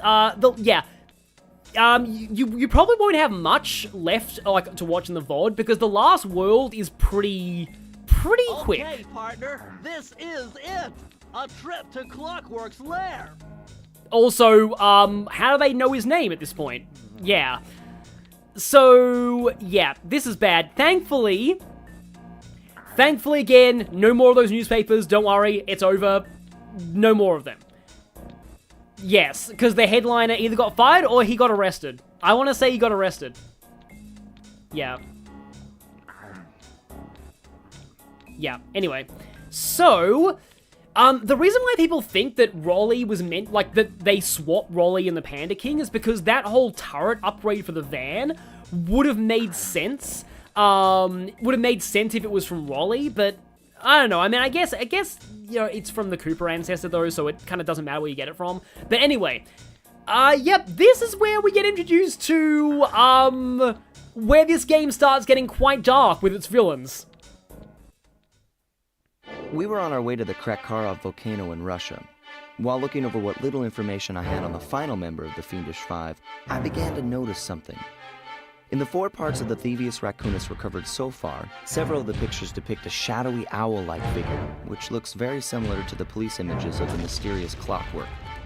Is this a strange coincidence, or is there something I'm missing?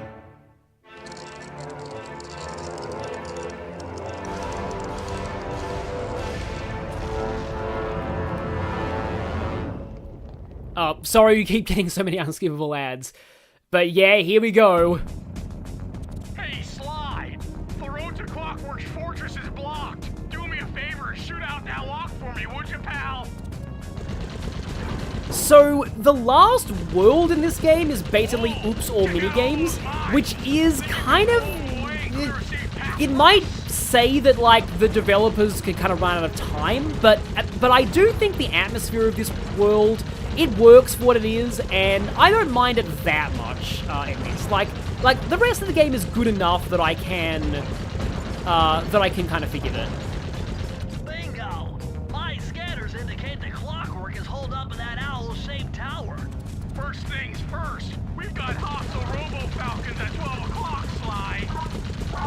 I like the sounds these ones make. It's actually really... They dive bomb you eventually, so generally you want to point the gun forward when they start doing that. That's no tower, it's a giant death ray! Sly, take out those rocks or we're in trouble! Giant death ray, speaking of surprisingly dark villains, because, yeah, that's just like Sturm, I guess. Heads up, the robo-falcons are back. Because, yeah, the, like, honestly, Clockwork and Sturm were, like, my childhood, Oh, that one actually did dive bomb me.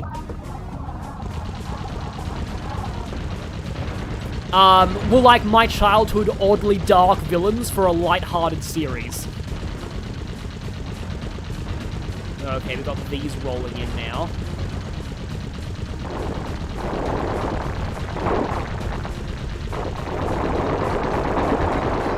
Yeah, I wasn't gonna make that high. I don't think there are any checkpoints in this level either, from what I remember. Are there? Oh wow, this time I don't even have any horseshoes, okay, and 0 lives, but that's probably fine, because game over is like nothing in this game, so it's just restarting the level, which don't think this level even have checkpoints anyway. In fact, I don't think any of the levels in this world have checkpoints, from what I remember, so, because they're basically all just mini-games. I'm a little annoyed that I lost my gold horseshoe run, though, because, would have been useful later. I guess prioritizing the boulders over the mines in that last thing. Sturm's co-worker for the big bads you, faced as a kid, exactly. Kind of, yeah. Yeah, eventually they will start lighting themselves on fire and dive bombing you. Like that one right there. That's no tower, it's a giant death ray! Sly, take out those rocks or we're in trouble! Okay, there we go, got those. Then the Falcons come back. I'm glad this thing has unlimited ammo. There's like no real reason not to hold down the fire button constantly. Okay, good, got them. Mine bridge. There's just something about volcanoes and like final areas in like a lot of games. I am kind of glad they're doing different things though sometimes, because like I like it when in Mario games the final level is not a volcano, because like there's just too many Bowser volcano levels in Mario these days. Oh wow, that was close. I think there's more though. Oh yeah, more Falcons. Wow, that's a lot of them. Oh, one of them is dive bombing. Another one is... 2 of them. Oh, wow, that one almost got me at the very end. Murray, that cave doesn't look tall enough for the turret to make it all the way through. Also, very important non-subtitled dialogue there. You probably missed it. Sly said the cave wasn't tall enough for the turret to make it through, so we've lost the turret now. The only way to unlock it is to analyze at least 60 of those hanging computers. It would have been easy to get at them if Murray hadn't thrashed our new turret. Yeah, won't be a problem. I can hack the computer's connection coupling so they'll fall to the ground. Then, Murray will have to run over them with the van. Okay, and Murray, remember to use our new battering ram by hitting the square button if anyone tries to keep you from those computers. Murray, there are only 119 computers up there, and these fire slugs seem intent on getting to them before us. The first one to 60 computers wins. Yeah, so this is actually kind of an interesting concept. This reminds me a bit of that Spyro mission where you have to get a certain number of crystals before Hunter, but in this case it's weird fire slugs, I suppose. But I kind of like how they justify this by there being exactly 119 computers, so yeah, you need to get 60 before they do. One side gets 60, the other cannot get 60, but I never really found this one that bad. guess you can turn the camera around. You don't even really need to hit the slugs that much, because I'm already at 30 and they're only at 17. Okay, well, they're climbing up a little.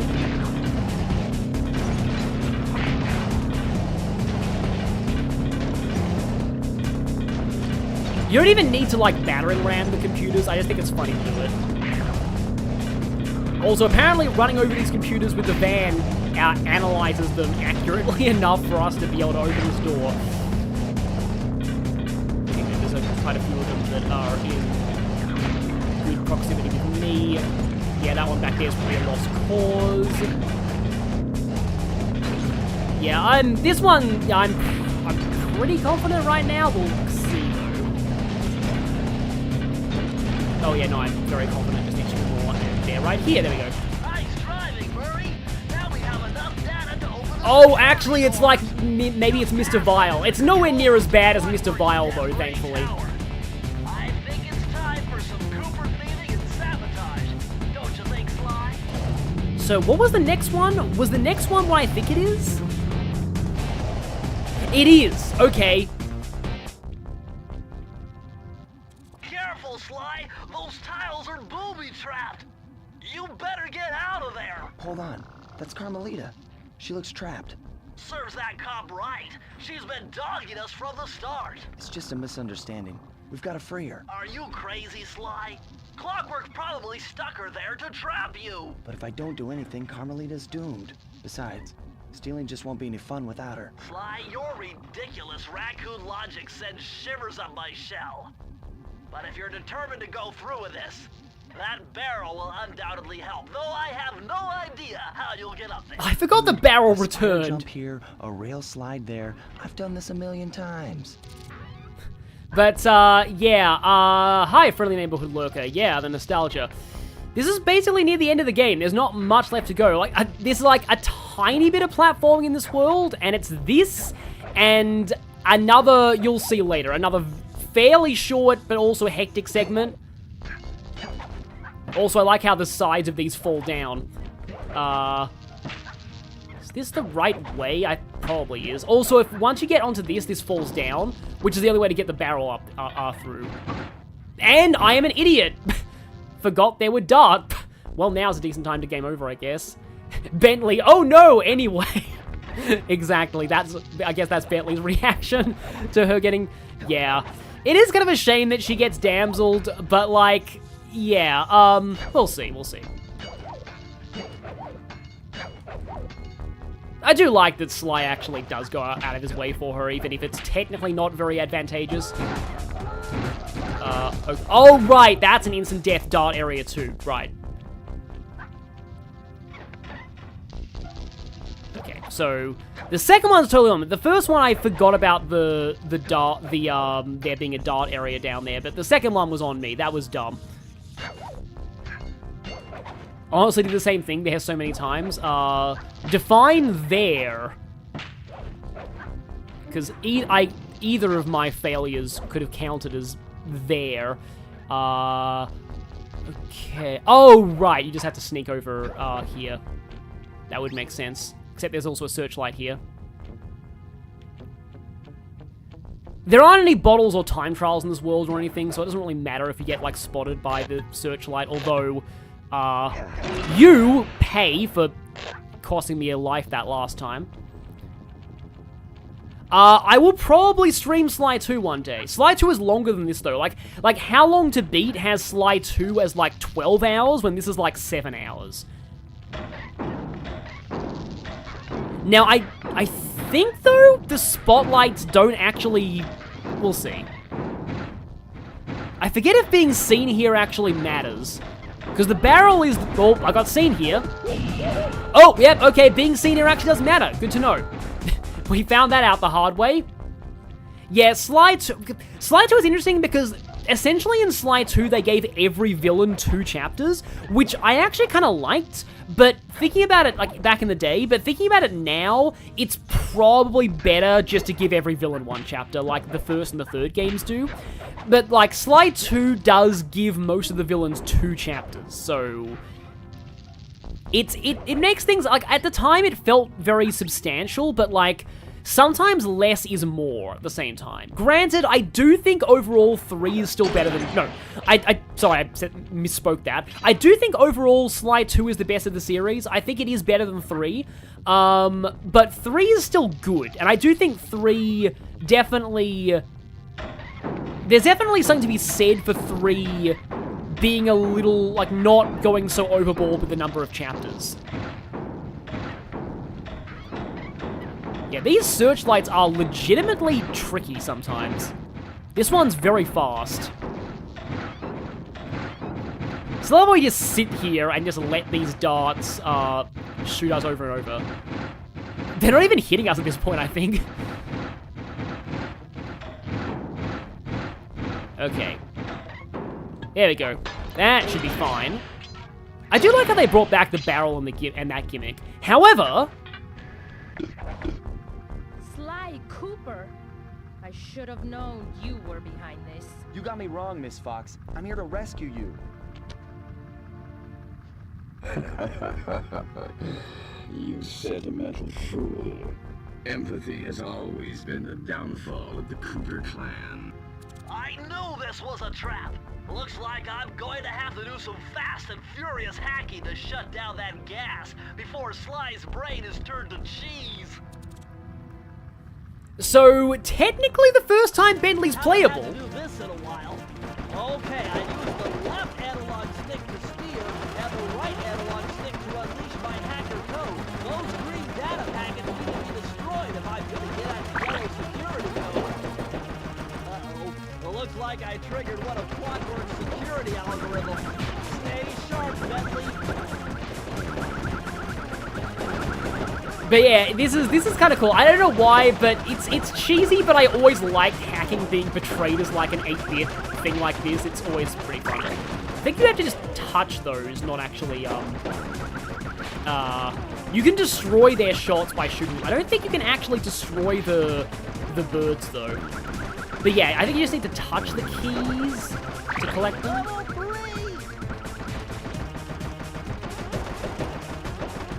But yeah, the first hacking minigame in the series. It's funny how, like, of all things, Sonic Frontiers brought back a very similar style of a hacking minigame to this. Like, I did not expect that to be in Sonic Frontiers of all games. It's definitely not oh, that was bad. Yeah, you have quite a bit of sliding momentum to you, and if you're not careful, like, these chunks can add up if you leave them around for too long. But also, these areas go faster and faster, because, like, now there's, like, 5 of them. Yeah, just don't go too crazy with these. Only break what you need. Don't break too many at once.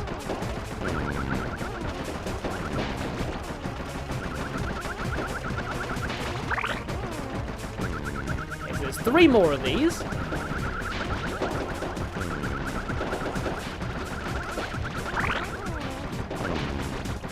Yeah, this is the last one, man, because these are the last 3 keys I need. Still have 2 health. This should be fine. I don't want to speak too soon. Oh yeah, Nier Automata, of course. Yeah, no, I remember. The Nier Automata hacking segments are almost exactly this. Which is, I also love the way that game handled, like, New Game Plus, because when you play as 9S, you kill enemies so fast by hacking them. It's amazing. I'm the best. No code can stand before me. And now we go back a level, interestingly enough. Sly, I was wrong about you. Break me out of this force field by smashing its base, and I'll make it up to you somehow. It's still funny how the music goes into the action theme for like that 1 second that she shoots the door. Also, why do all the coins here have Sly's face on them? It's probably because of something regarding Clockwork, we'll see. Cooper. I've hunted you for years, tried to throw you behind bars, but when you get a chance to leave me in a cage, you set me free. Why? Carmelita, we may be on opposite sides of the law, but you're not my enemy.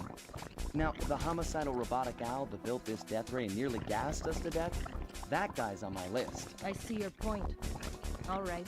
Until Clockwork and his evil schemes are destroyed, I suggest we work together. Together at last.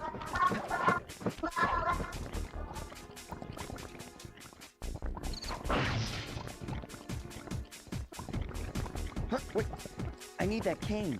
It's been in my family for generations. Don't worry, Ringtail. I'll cover you while you get it back. If you can, make your way to the top of the death ring. I stashed my jetpack there before Clockwork nabbed me. Now that we're a team and all, I hate to leave your side. Hold on. This truce is only temporary.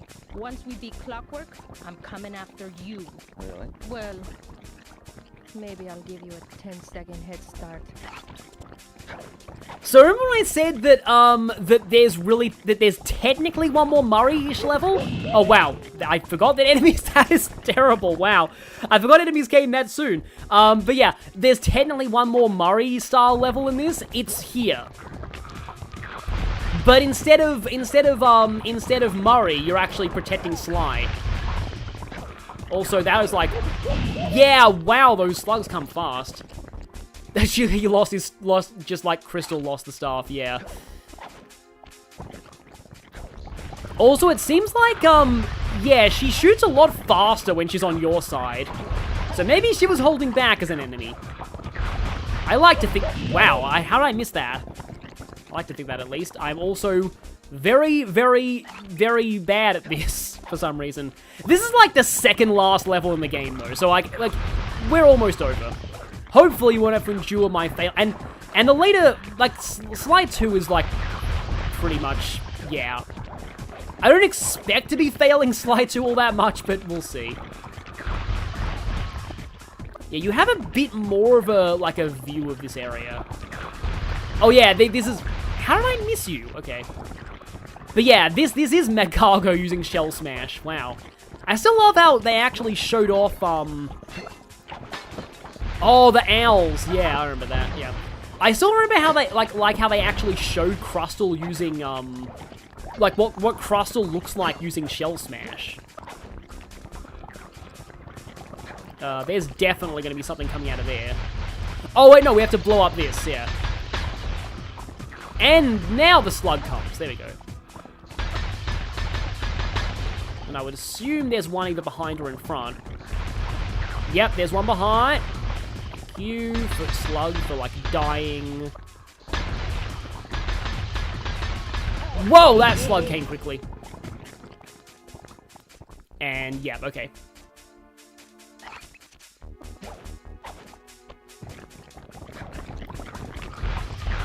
Yeah, I don't see. Strangely, I don't want to test this, but strangely, I don't think there's actually friendly fire in this one, like there is with Murray.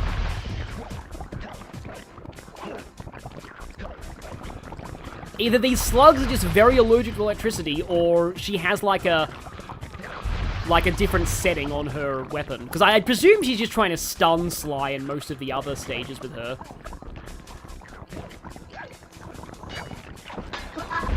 Oh, there we go. Nice owl shot there, me. Nice owl shot there, me again.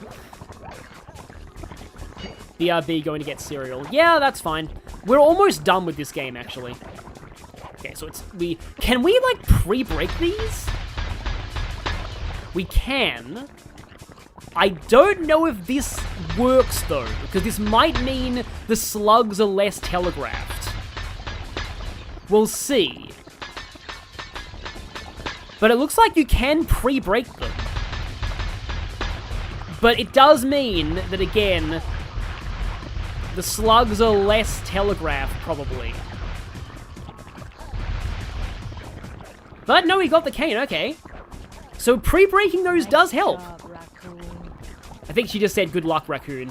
Another one of the annoying non-subtitled lines. Yeah, it coming out a little below the cursor is annoying. Jetpack right where she said it would be. The magnetronic support field for the death ray got destroyed as you were making a run for your cane. You'd better hurry. This whole thing is about to fall apart. I'm on it. So this is technically like the last, like, platforming level in the game. Also, this is actually a scripted sequence, huh?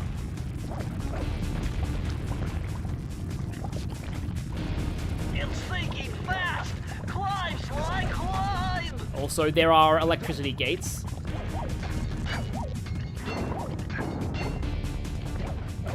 I thought that was a bottle for a second. You generally, I remember, have enough time to, like, wait for the electricity gates. Smashing those gears with your cane. You've got to keep moving. Oh, I love how you jump on the points of that buzzsaw. That's really cool. That would be electricity going off. Oh, this is where you actually do have to use that technique for like repeatedly jumping on a grind rail going up the opposite direction. And I do like this concept of those zappy things being like there. God, you hate this part? Okay. Oh, this! Yeah, this is cool.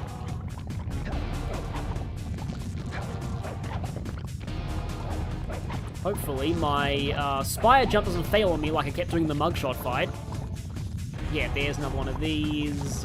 It's almost like they're like cutters, like they're trying to cut the rail.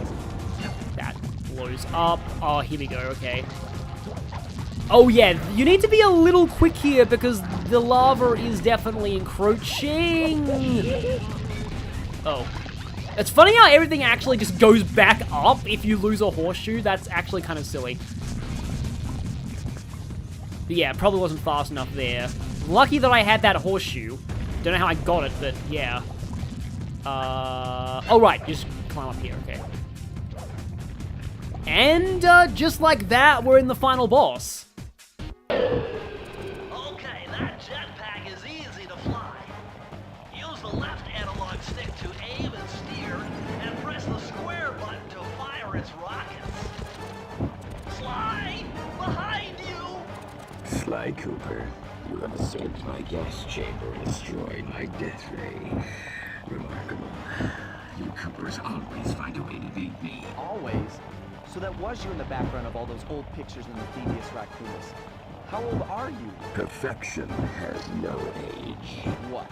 You're immortal? Revenge is the primal ingredient in the fountain of youth. I've kept myself alive for hundreds of years with a steady diet of jealousy and hate, awaiting the day when I would finally eclipse your family's thieving reputation. Sly! My missiles don't hurt him but seem to create holes in his armor. Shoot into the gaps I create! Yeah, I kind of agree about this guy being one of the best PS2 era villains. Yeah, so basically it's implied this guy has been alive since at least the Egyptian era, like Slight and Carmen's era, and Sly 4 implies he may have existed since even prehistoric times. And he just hates Sly's family so much that he made himself immortal just to systematically exterminate the entire bloodline. Yeah, that is very dark for this kind of game. It's also interesting how, notice the parts of him that get lit up by her shots though? Like the wings, the claws, and the eyes. Nice shooting! That might be relevant later. Got him! Wow, that's one tough owl. I don't get it. You're so familiar with my family. You must have known my father had a son. If you hated the Coopers so much, why did you let me live when you stole the Thievius Racoonus? Because I wanted to show the world that without your precious book, the Cooper line was nothing. Ah, well, there's where you're wrong.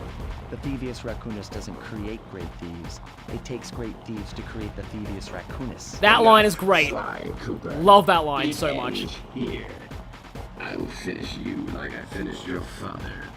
And the Cooper line will be erased, and the only master thief will be clockwork. So, this right here, this is interesting. These are like the ring... Oh, okay. Is there a checkpoint in the second phase, or is there not? Well, I guess we'll find out. No, there isn't. Okay. It's actually kind of fine, because he's not actually that bad of a fight, to be honest. Like, I think I said honest twice, but like, as far as final bosses go... Like, he's not actually that tough as far as they go. But, like, I believe in this hit, it's the tail feathers. So, yeah, all the parts that Carmelita is shooting, like the claws, the tail feathers, the wings, that will be relevant in Sly 2. I don't know if they did that on purpose, but if they did, it's kind of a cool detail. Also, the sounds he makes as well are pretty amazing. My intellect is refined. My experience is greater. And he taunts you constantly. Do you just move your wing up so I can get that one last hit? There we go. Yeah, there is an Easter egg in Sly 4 that implies that he might have been around in prehistoric times. He was definitely around in medieval times. Like, it's like vaguely implied that, like, in Sly 4, you might be playing as all the ancestors just before the moment of their deaths, because he... Yeah, it's implied that Clockwork killed all of them. So yeah, these are the ring... These are the ring... Inverter controls. Inverter controls are messing me up here. There is a way you can change the controls for the jetpack, though. Yeah, jetpack. Up, fly down. Up, fly up. Let me see if this works better. My intellect is refined. My experience is greater. Then maybe watch me mess up thanks to being used to inverted controls. But I'm at least glad that you get to change the controls for the jetpack and the options, even though it's a bit of a spoiler that you'll be using a jetpack eventually. Wait, no, it doesn't. Purple shots, and then the tail gets hit. Now it's from the top, and the wing gets hit. Yeah, depending on how things go, you can get through like that phase pretty quickly. I've analyzed Clockwork's attack pattern. Fly through the center of the ring charges to avoid their radial blast. Yes, I know that. I'm trying to do that. I just end up clipping the edges. But yeah, the ring bombs are kind of an iconic aspect to Clockwork because that sort of comes back in the second game. Yeah, I do have an easier time with these, with non-inverted controls, I think.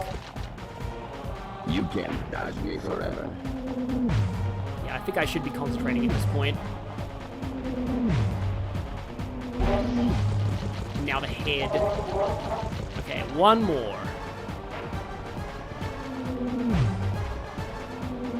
This music is also pretty good.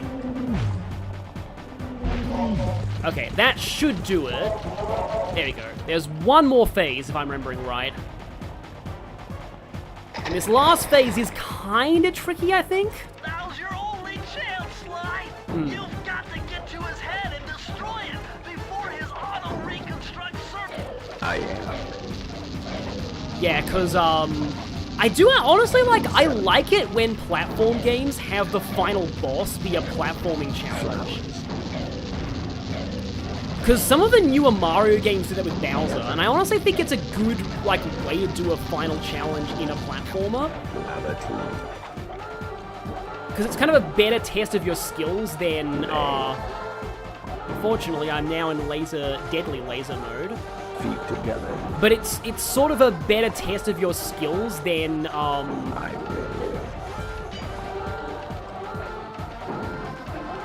Oh, I forgot that his head came up there. Dang it, do I have to do this all again now?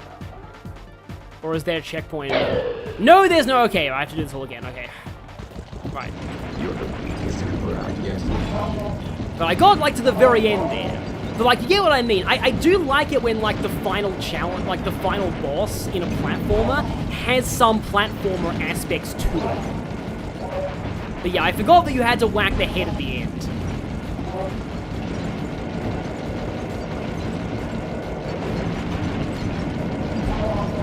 I am failing a lot of things in this game right at the last minute.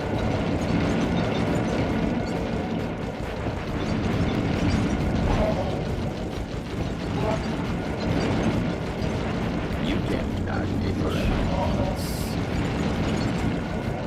The wing keeps getting away. Falling, and there we go. And now this is the worst phase, definitely, because it's if you just barely clip the edge of the ring, it still gets you, so you have to be, right in the middle of it.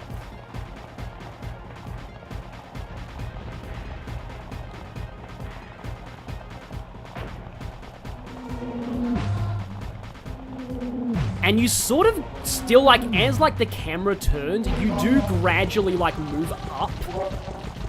Like, it's kind of hard to describe unless you're playing, but you do, like, actually have to compensate a little bit because you do gradually move up as the screen is scrolling, so, yeah, that can be a bit of a problem here. Like, that was actually what was getting me, I think, earlier. Not compensating for the screen scrolling.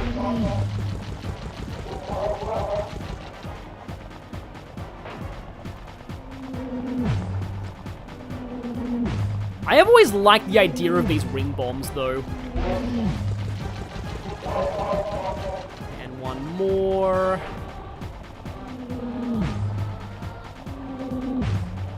I think in a later game, the ring bombs start, like, closed, and you have to shoot them to open up the center.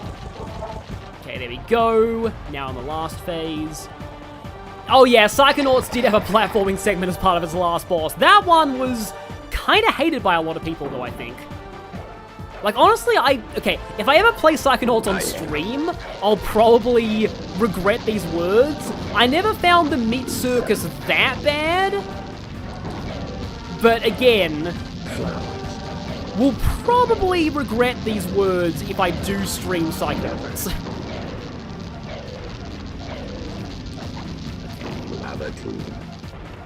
There's no sinking time pressure here, so probably I'm gonna need to wait for those lasers. Feet together. Here, lasers cross there, and they cross like one more time. And now we just get here. And then we just hit him. There we go. Oh, I cut off his last line. It took some tricky maneuvering, but I managed to snatch that last piece of the Thievius Racoonus from Clockwork's claw. I had taken down each member of the Fiendish Five: Raleigh, Mugshot, Ms. Ruby, the Panda King, and finally Clockwork. And Ms. Ruby twice because my console crashed. My birthright. Of course, there was no way I could have gotten here without the help of my pals. I know this hasn't been easy for them, yet they stuck with me through it all. Murray, boy, it took a lot of guts for him to get out in the field with me. I know he was scared, but he's got more heart than anyone I've ever known. And he's gonna get way better in the sequel. Thank sequel. goodness for Bentley. Without his expertise, I'd have never found my way off that rooftop in Paris. A guy couldn't ask for a better gang of friends. Who could ever forget the lovely Carmelita? Looks like we're not going to be friends anymore. Now that Clockwork's death ray is out of commission, we're back to playing cops and robbers. Yeah, the final boss of Sly 3 is I thought for decent. sure she was going to slap the handcuffs on me right then and there. But instead, she was true to her word and gave me that 10-second head start. 10, 9, 8, 7, 6, 5, 4, 3, 2...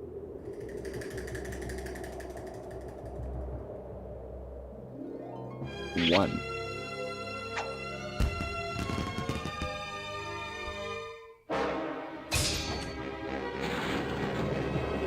Yeah, the photo on Bentley's screen I will be felt bad leaving her explained in a stranded moment. on that giant rock, but I knew it wouldn't be long before we'd see each other again.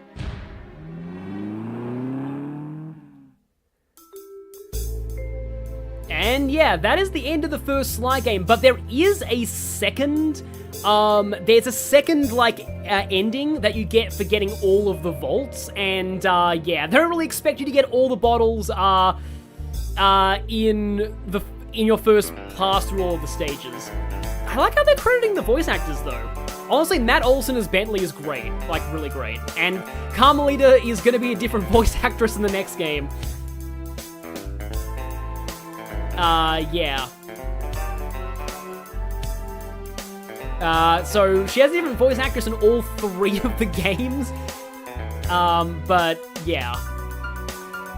So yeah, I will be going back and getting that last page. Like, again, they probably don't expect you to get all the bottles in your first run through every level because they lock you out of it until you've beaten the final boss because they don't want you seeing the second ending until you've seen the first one.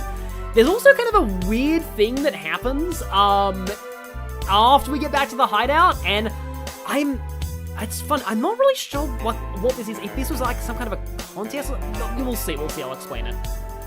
Lupin III will be proud. Yeah, Sly 1 is good. Like, I still think, honestly, besides some aspects like the newspaper headlines, the voodoo stuff, and maybe the, you know, non-consensual kiss at the end, the gameplay still holds up pretty well, apart from, like, the Murray races. Only the first Murray race, though. The second Murray race is very good. Oh, sorry, Watcher, by going back and the game has ended. You can go back and listen to the VOD. Oh, well, these are short credits, huh? I'm used to game credits being like an hour long.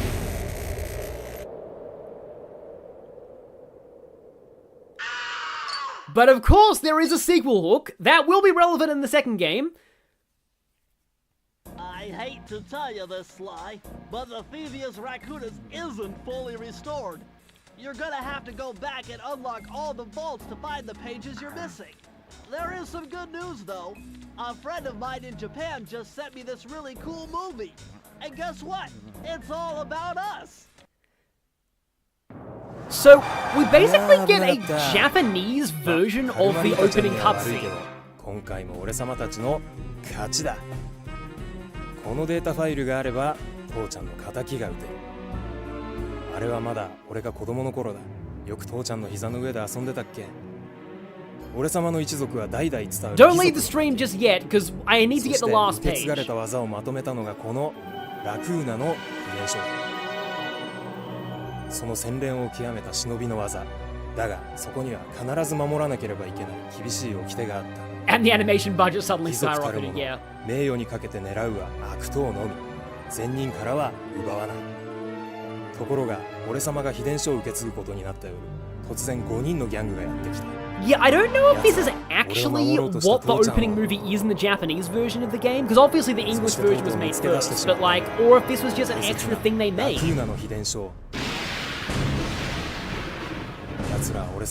Oh yeah, no, there is a Japanese version of the ending cutscene too. You get that for getting all the Koopa Thievius Racoonus pages. Yeah, he calls himself Ore-sama in Japanese, which is interesting. 天才発明家、頼れる相棒ベントレー、そしてマーレ、食いしん坊でちょっとドジだがまあ憎めない弟分さ。仲間と一緒に俺様は父ちゃんの仇を討ち、そして秘伝書を取り返す。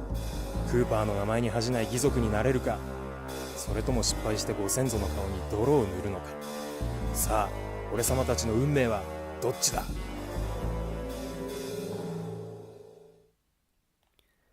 I think they got rid of the Japanese opening in the PS4 and PS5 versions? Yeah, huh. But anyway, I have one more. I had to go back and redo that level from the Panda King's world to get that last... Oh, thankfully we can just skip to it. Jewel by the Dragon. And yeah, they kind of justify it by Bentley's friend in Japan making that, apparently. But yeah, his friend in Japan is very good at animating and voice acting, if that's the case. Because, yeah, so I don't know if there's an explanation for that. Like, again, it could be a Japanese... And of course, we have to see this cutscene again. It could be like a Japanese, like an actual thing from the Japanese version of the game. Or... So if anyone knows that, like, tell me in a comment. Because I'm not really sure why that's in the game. But like people have said, there is a Japanese version of the end cutscene too that you unlock. I'll be showing it after this.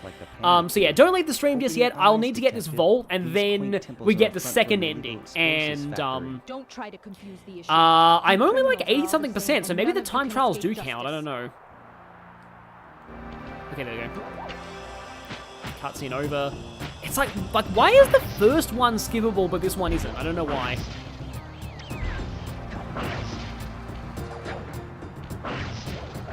Yeah, somehow that was made in universe, which is pretty impressive. I think one of the only other characters I know that says Ore-sama in Japanese is Wario.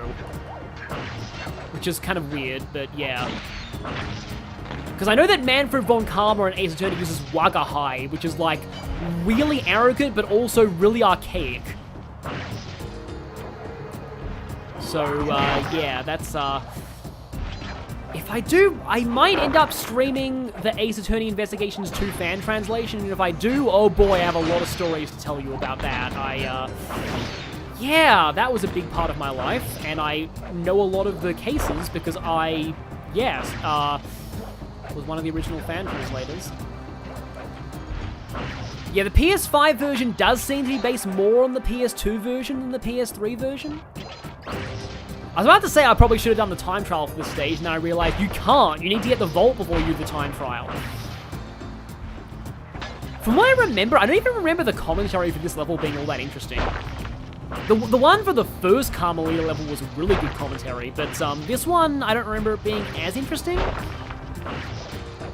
But I do know that that one of the first level in this world has pretty interesting commentary, because it has Bentley's voice actor, who sounds nothing like him in his normal voice. It's amazing how different he sounds as Bentley. But I guess that's what being a voice actor entails. Almost forgot about you.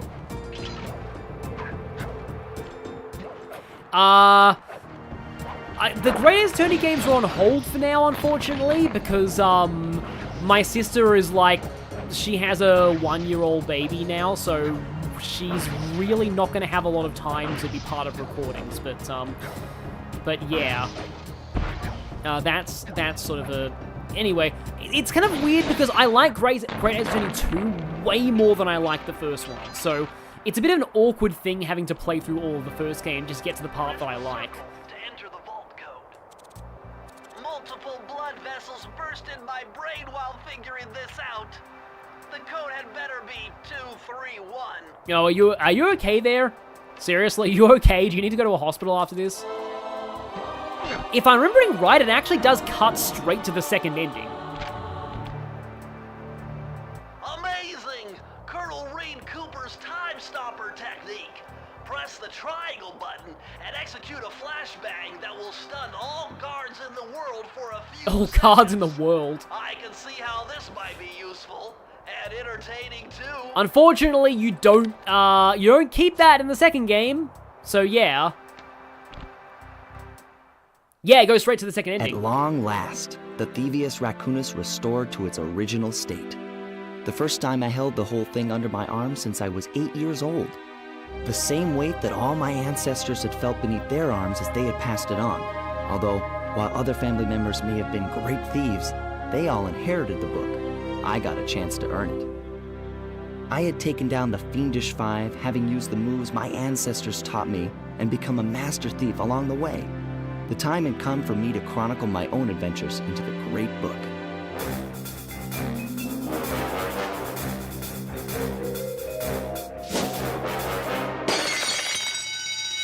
This is gonna be fun. It's simple, but it works. It's a good lead into the other games too. Also, yes, we got Zawada, and can we skip? You've done it, Okay, Sly. good, we can skip the credits. The Thievius Racoonus is complete! Now, try beating all the Master Thief sprints to unlock the designer's commentary. Once you've unlocked them all, I've got a special behind-the-scenes movie to show you. Oh, maybe you don't get the Japanese ending until after, Oh, yeah, no, you need to do all the time trials to get the Japanese ending movie. Right, okay. So we're probably not going to see that on stream then. So, sorry about that, but, I don't think I'll be doing all of the, time trials on stream. But I am glad that I got to, got to show off this whole game, because this is a pretty big part of my childhood. And it's one that kind of started my well, not started, but, I would have played Persona 5 anyway, but, the Phantom Thief aesthetic of Persona 5 really appealed to me because of this game. So, somebody asked me, what other games would I enjoy streaming? We'll see. We'll see. There's actually a decent amount. I'll, like Psychonauts probably. Maybe Ratchet and Clank one day. Because I remember liking, those a lot growing up. They're also, I feel like from now on, platformers on the channel will probably be done as streams rather than, actual Let's Plays. So, possibly Ratchet, definitely Psychonauts 1 and 2 one day, probably, definitely, wow, Sly 2 and 3. But I am glad that I got to, this is also pretty quick too, just 2 streams. Also, I need to finish Sonic Frontiers. Sonic Frontiers will probably only be 2 more streams, and I'm trying to work on a way to, I have an idea. Oh, Xenoblade 2, yeah, thank you, Shadow Palkia 99 for pointing that out. But yeah, thanks for being around for this game. This is a really great game. I still think it holds up quite well. Oh yeah, Crash 1. I still need to beat Crash 1 because I have Crash 2 and 3 on the channel. Funny story, I actually recorded all of Crash 1, and I lost the footage when... Remember when my laptop's hard drive died at the start of my Persona 5 Let's Play? Yeah, I had a full playthrough of Crash 1 recorded, and I lost all the footage when that hard drive died. So, yeah, one day I'm gonna have to make up for that. But, yeah. So thank you all for sticking around for this. And, yeah, I'll see you all sometime, maybe next week. I will get back to Persona 3 at some point, but, like, that game is cursed for me at the moment, so I'm kind of giving it a wait. I have an idea for how I can maybe make my capture card crash less. I'm gonna test to see if my old computer can stream. So, it might not be able to handle it, but that old computer handles my capture card way better than my new one, so we'll see how that works. But for now, yeah, this has been fun, and I will see you all next time.